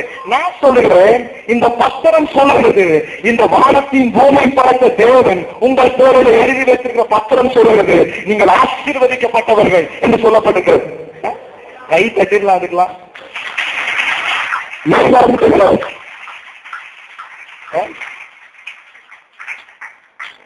இந்த பத்திரம் சொல்லுங்க. நம்புறீங்களா அந்த பத்திரம்? இந்த பத்திரத்தை ஆண்டவர் வந்து ஆபிரகாமுக்கு வாக்கு பண்ண, நீ இந்த உலகத்தை சுதந்தரிப்பான் அப்படின்னு அர்த்தம். ஒன்னது இந்த உலகம் ஒன்னது, அவ்வளவுதான். அது உன்னுடையது நினை, அது எனக்குன்னு சொல்லி நினை. அப்போ அது உன்னுடையதாக மாற்ற அது இல்ல. அப்ப பத்திரம் என்ன சொல்லுது? அப்போ அந்த பத்திரம் சாதாரணமா இல்ல, இது ஒரு உடன்படிக்கை. தேவன் தன்னுடைய ஜீவனை கொண்டு அவர் சொல்லியிருக்கிறார், நீ ஆசீர்வாதமா இருப்பாய் என்று, நான் உன்னை ஆசீர்வதிப்பேன் என்று, நீ பெருகதை பெருகுவாய் என்று தன்னுடைய ஜீவனை கொண்டு தேவன் ஆணையிட்டு கொடுத்த வார்த்தைகள் இது. அப்ப இது உங்களுக்குள்ள மேலோடு இருக்க வேண்டும். அப்ப கண்ணுக்கு தெரியல, இன்னும் ருசிக்கல, இன்னும் அனுபவிக்கல, ஆனாலும் அது உங்களுடையதாக இருக்கிறது. அல்லேலூயா. நான் சொல்லுங்க, சுகம் என்னுடையது, வெற்றி என்னுடையது, செழிப்பு என்னுடையது, உயர்வு என்னுடையது, சமாதானம் என்னுடையது, பாதுகாப்பு என்னுடையது, விடுதலை என்னுடையது. சொன்ன நிறைய பேருக்கு வந்துருச்சு.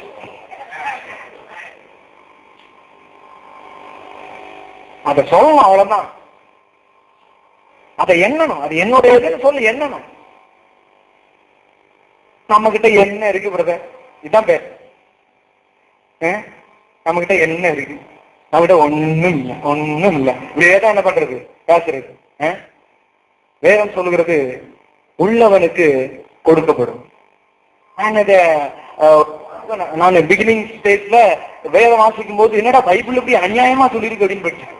உள்ளவனுக்கு கொடுக்கப்படுமா, இல்லாதவரிடத்தில் உள்ளவன் எடுத்துக்கொள்ளப்படும் சொல்லியிருக்கேன். இந்த பைபிள் இப்படி அநியாயமா இருக்கு, இப்படிதான் நான் நினைச்சேன். அதுக்கப்புறம் தான் புரிஞ்சுது, இந்த இல்ல இல்லங்கிற கோஷ்டி வந்து ஒண்ணும் பண்ண போறதே கிடையாது. எனக்கு இருக்கிறது, கொடுக்கப்பட்டிருக்கிறது அப்படிங்கிற கோஷ்டிக்கு தான் இன்னும் கொடுக்கணும்னு நினைக்கிறார் ஆண்டவர். அல்லேலூயா. சொந்த குமாரன் வேறதான் உங்களுக்கு கொடுக்கலன்னு சொல்றீங்க. அந்த எண்ணம் இருந்துச்சுன்னு சொன்னா நீங்க இல்லைன்னா சொல்ல மாட்டீங்க. எனக்காக தேவ குமாரன் கொடுக்கப்பட்டிருக்கிறார். அவர் ஒரே பேரான குமாரனையே உங்களுக்காக கொடுத்தார். வேதம் சொல்கிறது, அவருக்குள் மற்ற எல்லாவற்றையும் உங்களுக்கு அருளாமல் இருப்பது எப்படி? அவர் தரலன்னா தாங்க ஆச்சரியம், தந்தா ஆச்சரியமே கிடையாது. நம்ம மாத்திட்டோம், தந்தா கத்த அப்படின்னு நம்ம இது எல்லாமே தலையில்லாம நடந்துருக்கு. அவர் தரலன்னாவும் ஆச்சரியம், அவர் தருவதிலே ஆச்சரியமே இல்லை. ஏன்னா அதான் அவருடைய தன்மை. நடக்காது நடந்தாதானங்க அற்புதம். எல்லாரும் ஒண்ணு நடந்ததுதான் அற்புதம் அப்படின்னு சொல்றோம். அவருடைய தன்மையே உங்களுக்கு தருகிற தன்மை தான். அதான் தேவனுடைய தன்மை. அவற்றை பெற்றுக்கொள்றது ஒன்றும் கஷ்டமான விஷயம் கிடையாது. ஆனா அந்த எண்ணங்கள் நமக்குள்ள நேரங்கிறது அவசியம். அதனாலதான் ஏற்று சொன்னார், பொருளாதாரர்களாக நீங்கள் உங்கள் பிள்ளைகளுக்கு நல்ல ஈவுகளை கொடுக்க அறிந்திருக்கிறீர்கள். பரமபிதா தம்மிடத்தில் வேண்டிக் கொள்கிறவர்களுக்கு நன்மையானதை கொடுப்பது எல்லாம் சொல்லுங்க, அதிக தேவன் எனக்கு கொடுப்பது அதிக நிச்சயம் அல்லவா? இந்த நிச்சயத்தை இயேசு ஏற்படுத்துறார். உங்களுக்காக கொடுக்கப்பட்டிருக்கு, உங்களுடையதுங்கிற அந்த நிச்சயம் உங்களுக்கு வரணும். தேவன் ஏற்படுத்தி வைத்திருக்கிறார் எனக்கு என்கிற எண்ணம் உங்களுக்குள்ள வரணும். பைபிள்ல பாருங்க, ஒரு பேசேஜ் காண்பிக்க விரும்புகிறேன். யோசுவா 1வது அதிகாரம் திருப்பிக்கோங்க. யோசுவா 1வது அதிகாரம் பாருங்க. யோசுவானாலே நமக்கு தெரியும், சுதந்திரிக்க போகிற ஒரு மனிதன், அவன் தான் யோசுவா இல்லையா? நாங்க எப்போதுமே விளையாட்டா சொல்றது, இந்த மோசே கூட்டம் வந்து சுத்திக்கிட்டே இருக்கிற கூட்டம், ஜோசுவா கூட்டம் தான் சுதந்திரிக்கிற கூட்டம். ஹல்லேலூயா. மோசே கூட்டம் சுத்திட்டே இருந்துச்சு, ஆனா ஜோசுவா தலைமையில சுதந்திரிக்கிறவர்களாக மாறினார்கள். பாருங்க, இந்த ஜோசுவா 1ஆம் அதிகாரம் எடுத்துக்கிட்டீங்கன்னா, இந்த ஒரு விஷயத்தை சுதந்திரிப்பதற்காக போகிறார்கள். அப்படி சுதந்திரிக்க போகிற மனுஷனுக்கு தேவன் சில காரியங்களை சொல்லி கொடுக்கிறார். நிறைய விஷயம் இருக்கு, ஆனா இன்னைக்கு அது நமக்கு சப்ஜெக்ட் இல்ல. ஆனா ஒரே ஒரு விஷயம் மட்டும் நான் உங்களுக்கு காண்பிக்க விரும்புகிறேன். இப்ப பாருங்க, 2வது வசனத்துல இருந்து பாருங்க, என் தாசனாகிய மோசே மரித்து போனான், இப்பொழுது நீயும் இந்த ஜனங்கள் எல்லாரும் எழுந்து இந்த யோர்தானை கடந்து இஸ்ரவேல் புத்திரருக்கு நான் கொடுக்கும் தேசத்திற்கு போங்கள். நான் மோசேக்கு சொன்னபடி உங்கள் காலடி மிதிக்கும் எவ்விடத்தையும் உங்களுக்கு கொடுப்பேன். நான் சொல்லுங்க, கொடுப்பேன். இன்னும் அவனுக்கு சொந்தமாகவே ஆகல. இப்ப யாருடையதான் அது இருக்குது? கானானியர்கள், எத்தியர்கள், எபோசியர்கள், இவங்கதான் அங்க ஆக்கிரமிச்சுட்டு இருக்காங்க. ஆனா கர்த்தர் சொல்றாரு, நான் அதை உனக்கு கொடுத்தேன். It is yours. அப்போ அவன் பயணத்தை போகும் போது, இன்னும் பயணத்தை ஆரம்பிக்கவே இல்லை, இன்னும் அந்த எல்கையை தூங்கவே இல்லை, இன்னும் ஸ்டார்டே ஆகல, இன்னும் மினிஸ்ட்ரி தூங்கவே இல்லை. ஆனா தூங்குறதுக்கு முன்னாடியே யோசுவாவின் மனதில் அதை எழுதிக்கொள், அதெல்லாம் உண்மையாக என்ற எண்ணத்தோடு புறப்படும்.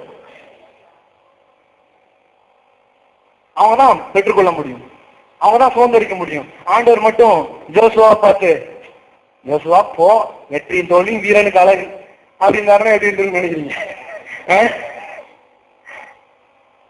என்ன நடக்குன்னு தெரியலப்பா, போயிட்டு வா அப்படின்லாம் வந்து சொல்லல. பாருங்க, அவர் முடிவாகவும் இருக்கிறார். அவர் துவக்கம் மட்டுமல்ல, முடிவு. அவர் சொன்னார், உன்னுடையது. நான் சொல்றேன், உன்னுடையது. சொல்ல போறியா? இன்னும் சில பேர்லாம் பாருங்க, அதெல்லாம் போக முடியாது, அதெல்லாம் நமக்குள்ள கிடையாது அப்படின்லாம் சொல்றதுக்கு நிறைய பேர் இருக்கிறாங்க. ஆனா ஆண்டவர் சொல்றாரு, நான் சொல்றேன், அதை நான் உனக்கு கொடுத்தேன். எல்லாம் சொல்லுங்க, தேவன் எனக்கு எல்லாவற்றையும் கிறிஸ்துவுக்குள் கொடுத்திருக்கிறார். அப்போ போது, வாழ்க்கையை துவங்கும் போது இந்த எண்ணங்கள் உங்களுக்கு தேவை. வெற்றி என்னுடையது, ஜெயம் என்னுடையது, சந்தோஷம் என்னுடையது, சுகம் என்னுடையது, விடுதலை என்னுடையது, உயரங்கள் எனக்காய் காத்திருக்கிறது என்கிற எண்ணங்கள் உங்களுக்கு இருக்குன்னு சொன்னா நீங்க சுதந்திரிக்கிறவர்களா மாறிடுவீங்க. எதுவுமே இல்லாம கிடையாதுங்க. அதான் நான் சொன்னேன், சொந்த குமாரனை கொடுத்தார். வேற என்ன உங்களுக்கு இல்லன்னு நினைக்கிறீங்க? அவருக்குள்ள எல்லாம் இருக்கிறது, அவருக்குள் எல்லாம் உங்களுக்கு அருளப்பட்டிருக்கிறது, அவருக்குள்ள எல்லாம் உங்களுக்கு தரப்பட்டிருக்கிறது. அப்போ ஃபர்ஸ்ட் விஷயம் உங்க மனசுக்குள்ள ஆழமா போக வேண்டியதுதான், எனக்கு எல்லாம் கொடுக்கப்பட்டிருக்கிறது. எல்லாம் கொடுக்கப்பட்டோம், ஒன்றும் இல்லாதவர்களை போல நாம் இருப்பானே. ஒண்ணும் இல்லாதவங்களே சம்டைம்ஸ் என்ன பண்றாங்க, எல்லாம் இருக்கிற மாதிரி காட்டிக்கிறதுக்கு முயற்சி பண்றாங்க. நமக்கு எல்லாம் இருக்கு, நம்ம என்ன பண்ணலாம், எல்லாம் ஒண்ணுமே இல்லை பிரதர், காரை வாங்கி மூடி வைக்கிறாங்க நம்ம ஆட்கள். அது வந்து 4 பேர் பார்க்கட்டும், கர்த்தர் இப்படி ஆசீர்வதிச்சிருக்காருன்னு என்னட்டும். அல்லேலூயா. மூடி வைக்க வேண்டாங்க. நம்ம பாருங்க, எல்லாத்தையும் மூடி வைக்கிறதாங்க இருக்கிறாங்க. என்னுடையது பாருங்க, ஓசியா அல்ல, நீங்க வாசித்து பாத்தீங்கன்னா ஆண்டவர் அதான் சொல்றாரு சபைக்கு. என்ன சொல்றாரு? வெள்ளியையும் பொன்னையும் திராட்சரசத்தையும் எண்ணெயும் நான் தான் பெருக பண்ணுகிறவர் என்று அவள் அறியாமல் போனார் என்று சொல்லப்பட்டிருக்கிறது. அறியாமல் தான் பிரச்சனை. எல்லாத்தையும் அவர் பெருக பண்ணுகிறவர். வெள்ளியும் பொன்னும் கர்த்தருடையது என்று வேதம் சொல்லுகிறது. அல்லேலூயா. பிசாசு அதை திருடி வச்சிருக்காங்க. அவனுக்கு ஒண்ணுமே சொந்தமானது தெரியுமா உங்களுக்கு? ஏன்னா அவன் ஒண்ணும் இல்லாதவனாதான் விழுந்தான். அவனுக்கு ஒண்ணுமே கிடையாது. அவன் எடுத்து வச்சிருக்கிறதும் நமக்குள்ளது. நம்ம என்ன பண்ணிட்டோம்னா அதெல்லாம் பிசாசு பிரிவு, நமக்கு ஒண்ணுமே வேண்டாம் அப்படின்னு உட்கார்ந்துட்டு இருக்கோம். அப்புறம் உட்கார்ந்து எப்படி வாடகை கட்டுறது, எப்படி அதை பண்றது இதை பண்றதுன்னு உட்கார்ந்து என்ன பண்ணிட்டு இருக்கிறோம், யோசிச்சே இருக்கோம். நான் ஒரு சர்ச்சுக்கு போனேன். அந்த சர்ச்ல ஒரு கேள்வி கேட்டேன். என்னிடத்துல 2 பிரசங்கம். ஒன்று பரலோகத்தை பற்றி, இன்னொன்று பணத்தை பற்றி. எதை பேச வேண்டும் அப்படின்னு கேட்டாங்க. என்ன சொல்லிருப்பாங்கன்னு நினைக்கிறீங்க மக்கள்லாம்? பரலோகம் பரலோகம் பரலோகம் அப்படின்னு இதான் சொன்னாங்க. இதான் சொன்னாங்க, பரலோகம் பரலோகத்தை பத்தி பேசுங்க, பரலோகத்தை பத்தி பேசுங்க அப்படின்னு. நான் கேட்டேன், போன வாரம் 6 நாள், இந்த 6 நாள்ல எத்தனை பேர் பரலோகத்தை பத்தி யோசிச்சுட்டு இருந்தீங்க, எத்தனை பேர் பணத்தை பத்தி யோசிச்சுட்டு இருந்தீங்க? நிறைய பேரு இந்த பண பிரச்சனையில தான் என்ன பண்ணிட்டு இருக்காங்க. நான் சொல்றேன், முதல்ல அந்த பிரச்சனைக்கு என்ன தீர்வு அப்படிங்கிறத அவங்க சொல்லித்தர. அது தெரிஞ்சிச்சுன்னா நீங்க 6 நாளும் பரலோகத்தை பத்தி யோசிச்சுட்டு இருப்பீங்க. அல்லேலூயா. முதல்ல இது தீர்ப்போம். நம்ம ஐஸ்வர்யவன் ஆக்குறதுக்கு ஒருத்தர் தரித்திரராக இருக்கிறார். நான் சொன்னாலே அவருடைய காரியங்கள் எனக்கு சுகத்தை கொண்டு வந்திருக்கிறது. அவருடைய மரணம் எனக்கு ஜீவனை கொண்டு வந்திருக்கிறது. அவருடைய தரித்திரம் எனக்கும் உங்களுக்கும் ஐஸ்வர்யத்தை கொண்டு வந்திருக்கிறது. அல்லேலூயா. இயேசுவும் தரித்திரரா இருந்து நம்மளும் தரித்திரரா இருந்தா ஏன் தரித்திரம் தான் உங்க தரித்திரம் தான் அவர் மேல வந்துச்சு. இப்போ தைரியத்திரம் உங்களுக்கு சொந்தம் அல்ல, ஐஸ்வர்யம் உங்களுக்கு சொந்தம். பலகீனம் உங்களுக்கு சொந்தம் அல்ல, பலன் உங்களுக்கு சொந்தம். அதனாலதான் வேதம் சொல்லுகிறது, பலவீனன் எவனும் தன்னை பலவான் என்று சொல்ல. பலவீனன் எப்படி பலவான் சொல்ல முடியும்? ஒருத்தர் கேட்டார், அப்படி சொன்னா பொய் கிடையாதா பிரதர்? பலவீனன்னா நான் பலவீனம் பலவீனம் தானே சொல்லும், பலவான் எப்படி சொல்ல முடியும்? பொய் சொல்றீங்களா அப்படின்னு. நல்ல கேள்விதான் இது, இல்ல கேள்விதான். ஒன்னும் தப்பா கேட்கல பாருங்க. நான் எப்போதுமே இந்த கேள்விக்கெல்லாம் எதிர் கிடையாது. நானும் ரொம்ப கேள்வி கேட்கிற ஆளுதான். நான் சொன்னேன், நாம என்ன பண்றோம், இந்த ஐம்புலன்கள்ல என்ன காண்றோமோ அதுதான் உண்மைன்னு என்ன பண்றோம் நினைக்கிறோம். முதல்ல உண்மைன்னு எதுன்னு தெரிஞ்சுக்கணும் இல்லையா? பொய் சொல்லக்கூடாதுன்னு சொல்ற நீங்க உண்மை எது அப்படின்னு முதல்ல என்ன பண்ணிக்கணும், தெரிஞ்சுக்கணும். உண்மை என்னன்னு சொன்னா நீங்க சுகமானீங்கிறதா உண்மை. நீங்க நான் வியாதியா இருக்கிறேன்னு சொல்றோமே அதுக்கு பேரும் பொய். நம்ம எல்லாத்தையும் மாத்திட்டோம் பாருங்க. பொய் நான் தரித்திரனா இருக்கிறேன்னு சொல்றோமே அதான் பொய். கர்த்தர் சொல்றாரு நீங்க ஐஸ்வர்யமான்ட்டு, உங்க சூழ்நிலை சொல்லுது நீங்க தரித்திரன்ட்டு. யார் சொல்றது உண்மை? வேதம் சொல்லுகிறது மனுஷர் அனைவரும் பொய்ய, தேவன் ஒருவரே சத்தியபரன். தேவன் சொல்லியிருக்கிறார் நான் உன்னை ஆசீர்வதித்திருக்கிறேன். தேவன் சொல்லியிருக்கிறார் நான் உன்னை குணமாக்கி இருக்கிறேன். தேவன் சொல்லியிருக்கிறார் என்னுடைய ஜீவன் உனக்குள்ளே ஓடிக் கொண்டிருக்கிறது, வெற்றி உன்னுடைய என்று தேவன் சொல்லியிருக்கிறார். அப்ப யார சொல்றது முக்கியம்? அதான் முக்கியம். அப்ப பாருங்க மக்கள் என்ன நினைக்கிறாங்கன்னா, நான் பலவீனன்னு சொன்னா அதுக்கு பேர் உண்மைங்கிறேன். அதுக்கு பேர் உண்மை இல்லைங்க, அதுக்கு பேர் பொய்.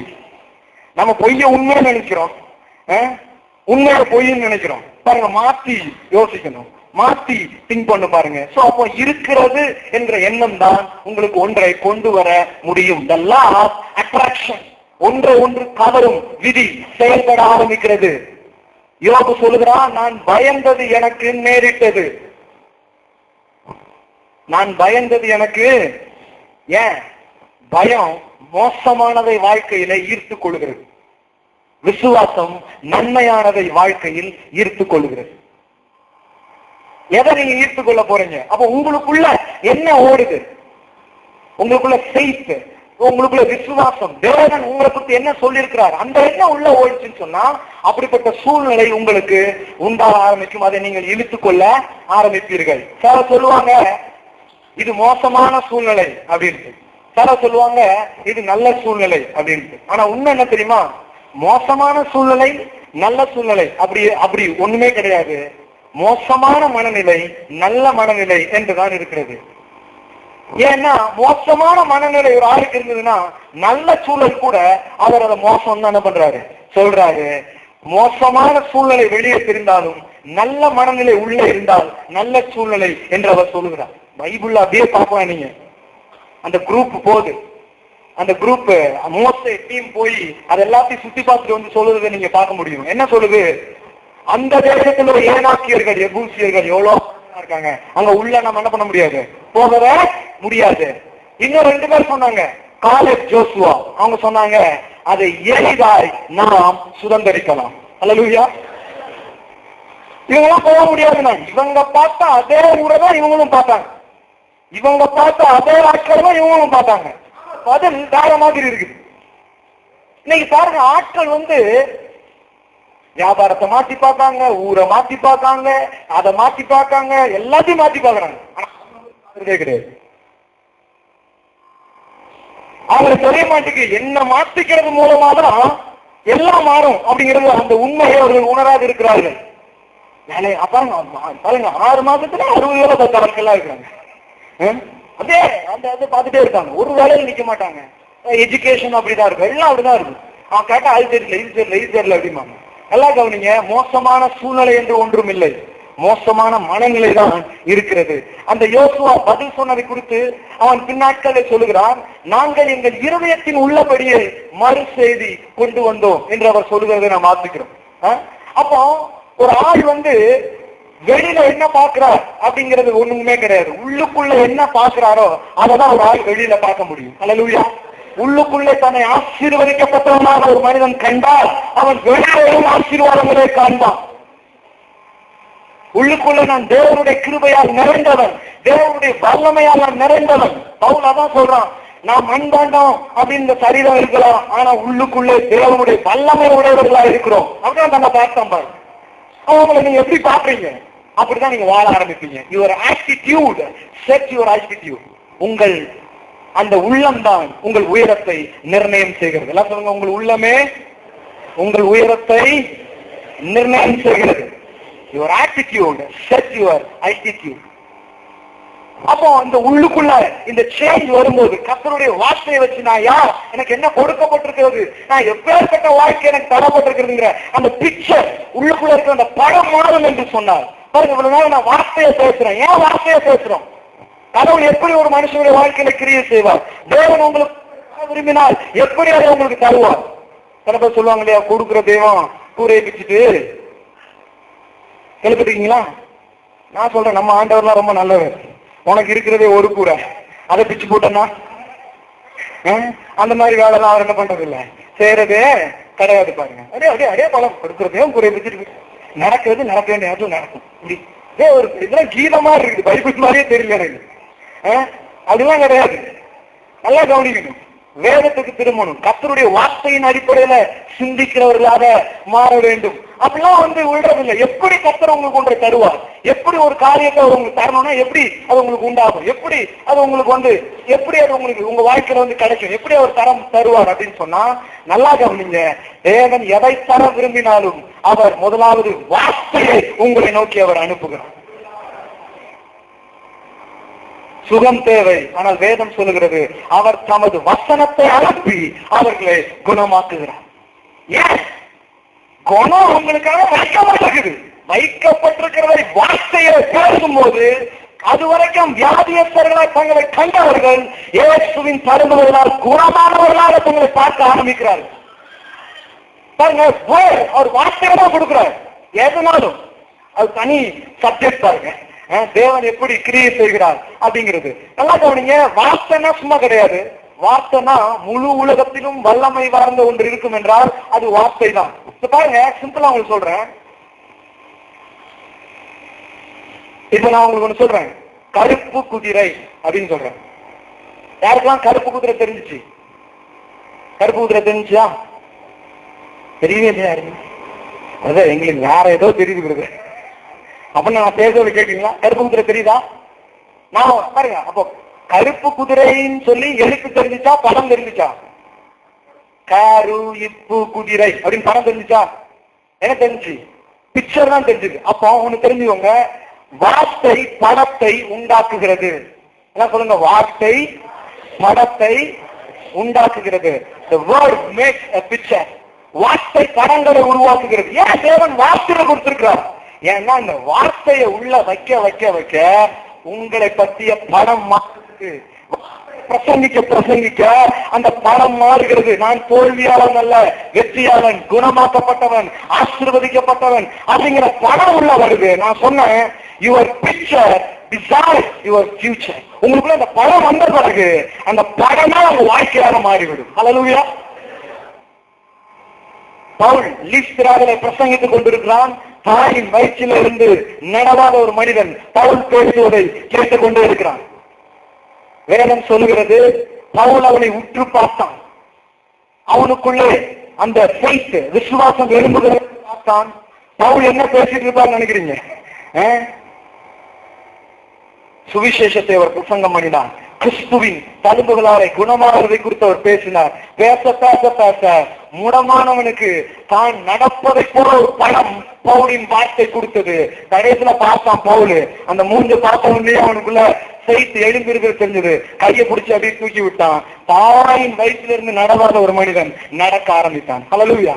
அப்ப பாருங்க, வார்த்தை எப்படிப்பட்ட படத்தை உங்களுக்குள்ள கொண்டு வருதோ அப்படிப்பட்ட வாழ்க்கையை நீங்கள் பெற்றுக்கொள்ள முடியும். அப்போ தினந்தோறும் இந்த வார்த்தையை எடுத்து உங்க வாழ்க்கையில வைக்கும் போது, நீங்க இதை தியானிக்கும் போது, இதை பேசும்போது, இதை படிக்கும் போது, தேவன் உங்களை எப்படி காண்கிறாரோ அப்படி நீங்கள் உங்களை காண ஆரம்பிப்பீர்கள். பாருங்க, நான் என் லைஃப்ல தினந்தோறும் செய்யற ஒரு ஜெபம் எனக்காக இருக்குன்னு சொன்னா அது வேற ஒண்ணுமே கிடையாது. பிதாவே, நீர் என்னை காண்கிறபடி நான் என்னை காணட்டும். அல்லேலூயா. எல்லாம் சொல்லாமா? ஆண்டவரே, நீர் என்னை பார்க்கிறபடி நான் என்னை பார்க்கட்டும். அந்த உங்க கண்ணுதான் திறக்கப்படணும். கடைசியா ஒரே ஒரு ஜெபத்தை வாசித்து நாம் எபேசியர் நிருபத்துக்கு மறுபடி வாங்க. எபேசியர் 1வது அதிகாரம். எபேசியர் 1வது அதிகாரம். நீங்க உங்களுக்கு ஒரு ஹோம்வொர்க் நான் சொன்னேன் இல்லையா, நான் வெறும் டீச்சர் மட்டும் இல்ல, ஐ எம் எ ட்ரெய்னர். நான் போதிக்கிறவன் மட்டுமல்ல, நான் ஒரு பயிற்சியாளன். எபேசியர் 1வது அதிகாரம் இந்த 16 19 வரை நீங்க குறித்து வைத்துக் கொள்ளுங்கள். இந்த ஜெபம் தான் ரொம்ப முக்கியமான ஜெபம், ரொம்ப வல்லமை நிறைந்த ஜெபம். ஜெபம்னா ஏதோ உங்க கருத்தை சொல்றது இல்ல, தேவன் உங்கள் சூழ்நிலைகளுக்கு குறித்து என்ன சொல்கிறாரோ அதை நீங்கள் சொல்வதுதான் ஜெபமாக இருக்கிறது. இப்ப பாருங்க, 16வது வசனத்துல இருந்து நான் வாசிக்கிறேன். இடைவிடாமல் உங்களுக்காக ஸ்தோத்திரம் பண்ணி என் ஜெபங்களில் உங்களை நினைத்து. பவுல் எபேசு திருச்சபைக்காக இடைவிடாமல் ஒரு ஜெபத்தை அவர் செய்கிறார். எபேசு சர்ச்சுன்னு சொன்னா பாருங்க, அது ஒரு மெச்சூர் சர்ச், சபைகளின் ராணி அப்படின்னு அழைக்கப்பட்ட ஒரு சர்ச் தான் இந்த எபேசு சர்ச். அப்பேற்பட்ட ஒரு வளர்ச்சி பெற்ற திருச்சபை மக்களுக்காக பவுல் ஜெபிக்கிற ஒரு ஜெபம். இதுதான் நீங்க உங்க ஒவ்வொருத்தருக்காக பண்ண வேண்டிய ஜெபம், உங்க குடும்பத்துக்காக பண்ண வேண்டிய ஜெபம், உங்க சர்ச்சுக்காக பண்ண வேண்டிய ஜெபம், எல்லாருக்காகவும் பண்ண வேண்டிய ஜெபம். அப்படிப்பட்ட ஒரு ஜெபம் தான் இங்கு சொல்லப்பட்டிருக்கிறது. அந்த ஜெபத்தை கவனிங்க. நம்முடைய கர்த்தராகிய இயேசு கிறிஸ்துவின் தேவனும் மகிமையின் பிதாவுமானவர் தம்மை நீங்கள் அறிந்து கொள்வதற்கான ஞானத்தையும் தெளிவையும் அளிக்கிற ஆவியை உங்களுக்கு தந்தரல வேண்டும் என்றும், தாம் நம்மை அழைத்ததினாலே நமக்கு உண்டா இருக்கிற, எல்லாம் சொல்லுங்க, உண்டா இருக்கிற. அப்ப உண்டா இருக்கு ஏதோ இல்லையா, நமக்கு உண்டா இருக்கு. எல்லாம் சொல்லுங்க, நமக்கு உண்டா இருக்கிற.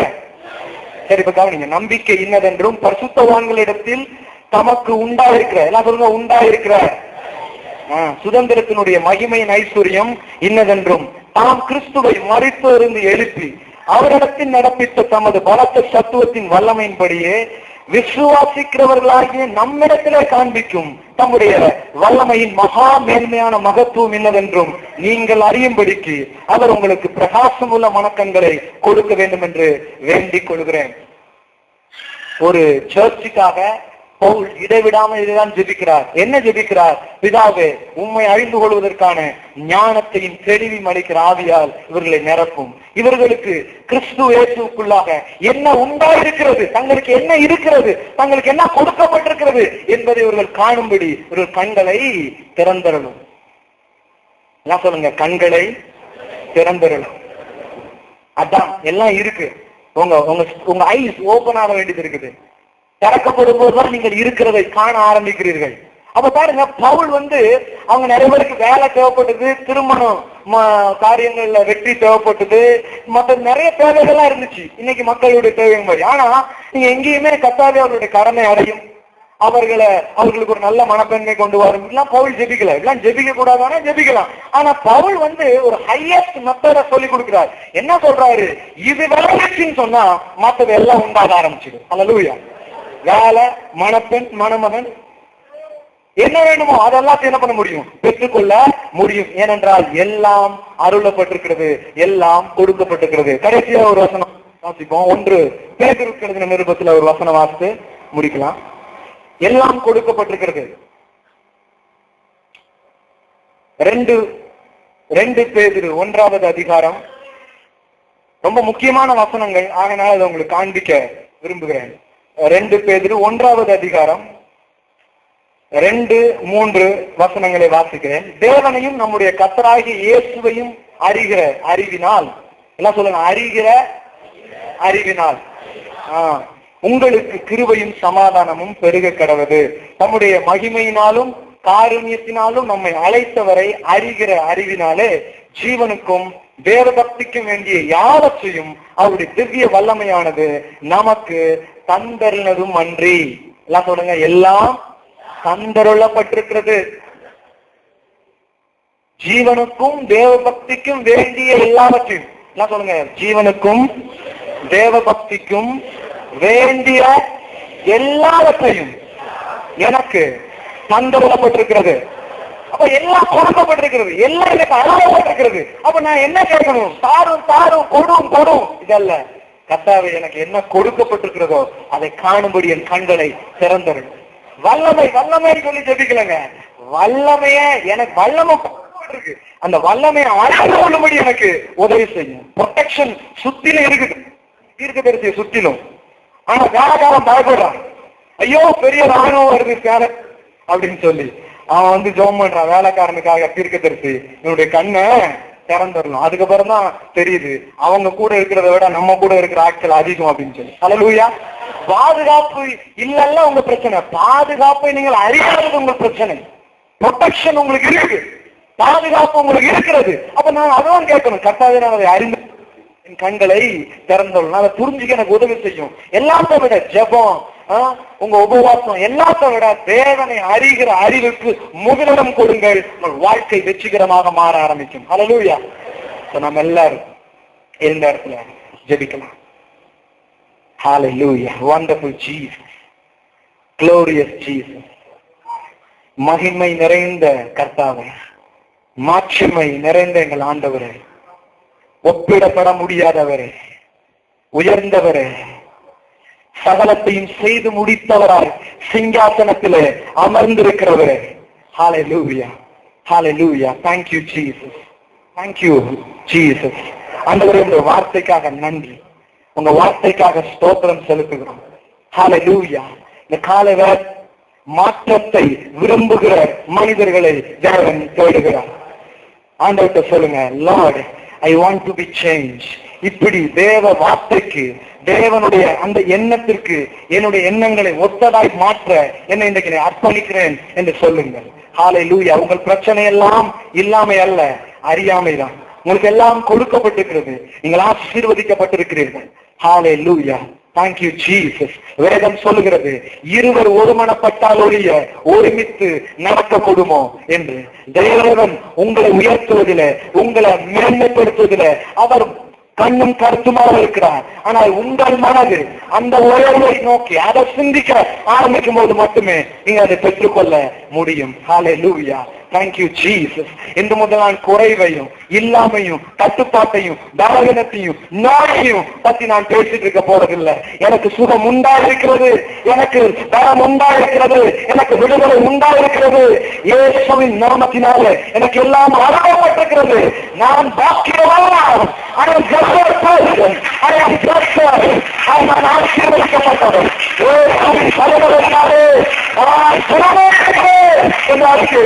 Wonderful Jesus, glorious Jesus. Hallelujah, hallelujah. நீங்கள் உங்கள் சுகத்தை அறிக்கையும் போது இப்போதே சுகம் உங்களுக்கு உண்டாகிறது. நீங்கள் ஆசீர்வாதத்தை அறிக்கையும் போது இப்போதே ஆசீர்வாதம் உங்களுக்கு உண்டாகிறது. நீங்கள் விடுதலை அறிக்கையும் போது இப்போதே விடுதலை உங்களுக்கு உண்டாகிறது. Wonderful Jesus. என் பிள்ளைகள் கர்த்தரால் மோசப்பட்டிருப்பார்கள். Hallelujah. செல்லுவாளர்கள் பரிசும் ஆசீர்வதிக்கப்பட்டிருக்கும். Wonderful, wonderful Jesus. Hallelujah, hallelujah, hallelujah. தங்கள் திறக்கப்படத்து கட்டாரு, ஆளுநர் உண்டாகத்து கட்டாரு. தங்கள் ஆளுக்குரிய நிலைமை கிறிஸ்துக்குள் தாங்கள் யார் என்பதை பார்க்கப்படுவதாக, கண்கள் திறக்கப்படுவதாக, கண்கள் திறக்கப்படுவதாக, ஆளுநர் உண்டாவதாக என்று வேறு நாமத்தில் சொல்லுகிறது. இப்பொழுதே சுகம், வெற்றி, விடுதலை, நம்பிக்கை கட்டாளர்களுக்கு தேவையும் என்று சொல்லுகிறேன். அப்பா, உங்கள் அறிகிற அறிவினாலே கிருபையும் சமாதானமும் எழுதப்பட்டிருக்கிறது. இப்பொழுது வாழ்க்கையில பெருகிட்டும் என்று நான் சொல்லுகிறேன். ஆண்டவரே, wonderful Jesus. Hallelujah, hallelujah, hallelujah. Thank you Lord, thank you Jesus, wonderful Jesus. பிதாவே, உம்மை அறிந்து கொள்வதற்கான ஞானத்தின் தெளிவையும் அளிக்கிற ஆவியாலே ஜனங்களை நிரப்பும். ஒவ்வொரு சிறுவர், ஒவ்வொரு பெரியவர், ஒவ்வொரு முதியவர், ஒவ்வொருவரையும் நிரப்பும் கர்த்தாவே. ஹல்லேலூயா. கிறிஸ்துவுக்குள்ளே தாங்கள் யார் என்பதை இன்று முதல் பார்க்கட்டும். நான் யார் என்கிற அந்த எண்ணம் தான் என் நடத்தையை முடிவு செய்கிறது என்கிற அந்த புதிய வெளிப்பாடு அவர்களுக்குள்ளே பிறக்கட்டும் என்று நான் ஜெபிக்கிறேன். இன்று முதல் வேதத்தை திறக்கும் போது தங்களுக்கு என்ன கொடுக்கப்பட்டிருக்கிறது என்பது இவர்கள் கண்கள் காண்பதாக, உள்ளங்கள் அதை பார்ப்பதாக என்று நாமத்தினால் சொல்லுகிறேன் ஆண்டவரே. ஹல்லேலூயா, ஹல்லேலூயா. எல்லாம் நிறைவுடையவர்களால், எல்லாம் சம்பூர்ணமாய் நிறைந்து வழிகிறவர்களால் இவர்கள் வாழ்க்கையை பார்க்கிற ஆயுதங்கள் உன் பக்கமாய் திரும்பட்டும் என்று சொல்லுகிற நாமத்தினால் அவர்களை ஆசீர்வதிக்கிறேன் ஆண்டவரே. ஹல்லேலூயா, ஹல்லேலூயா. இந்த சபை வலதுபுறமும் இடதுபுறமும் இடம் கொண்டு போகட்டும் என்று இயேசுவின் நாமத்துல சொல்லுகிறேன்.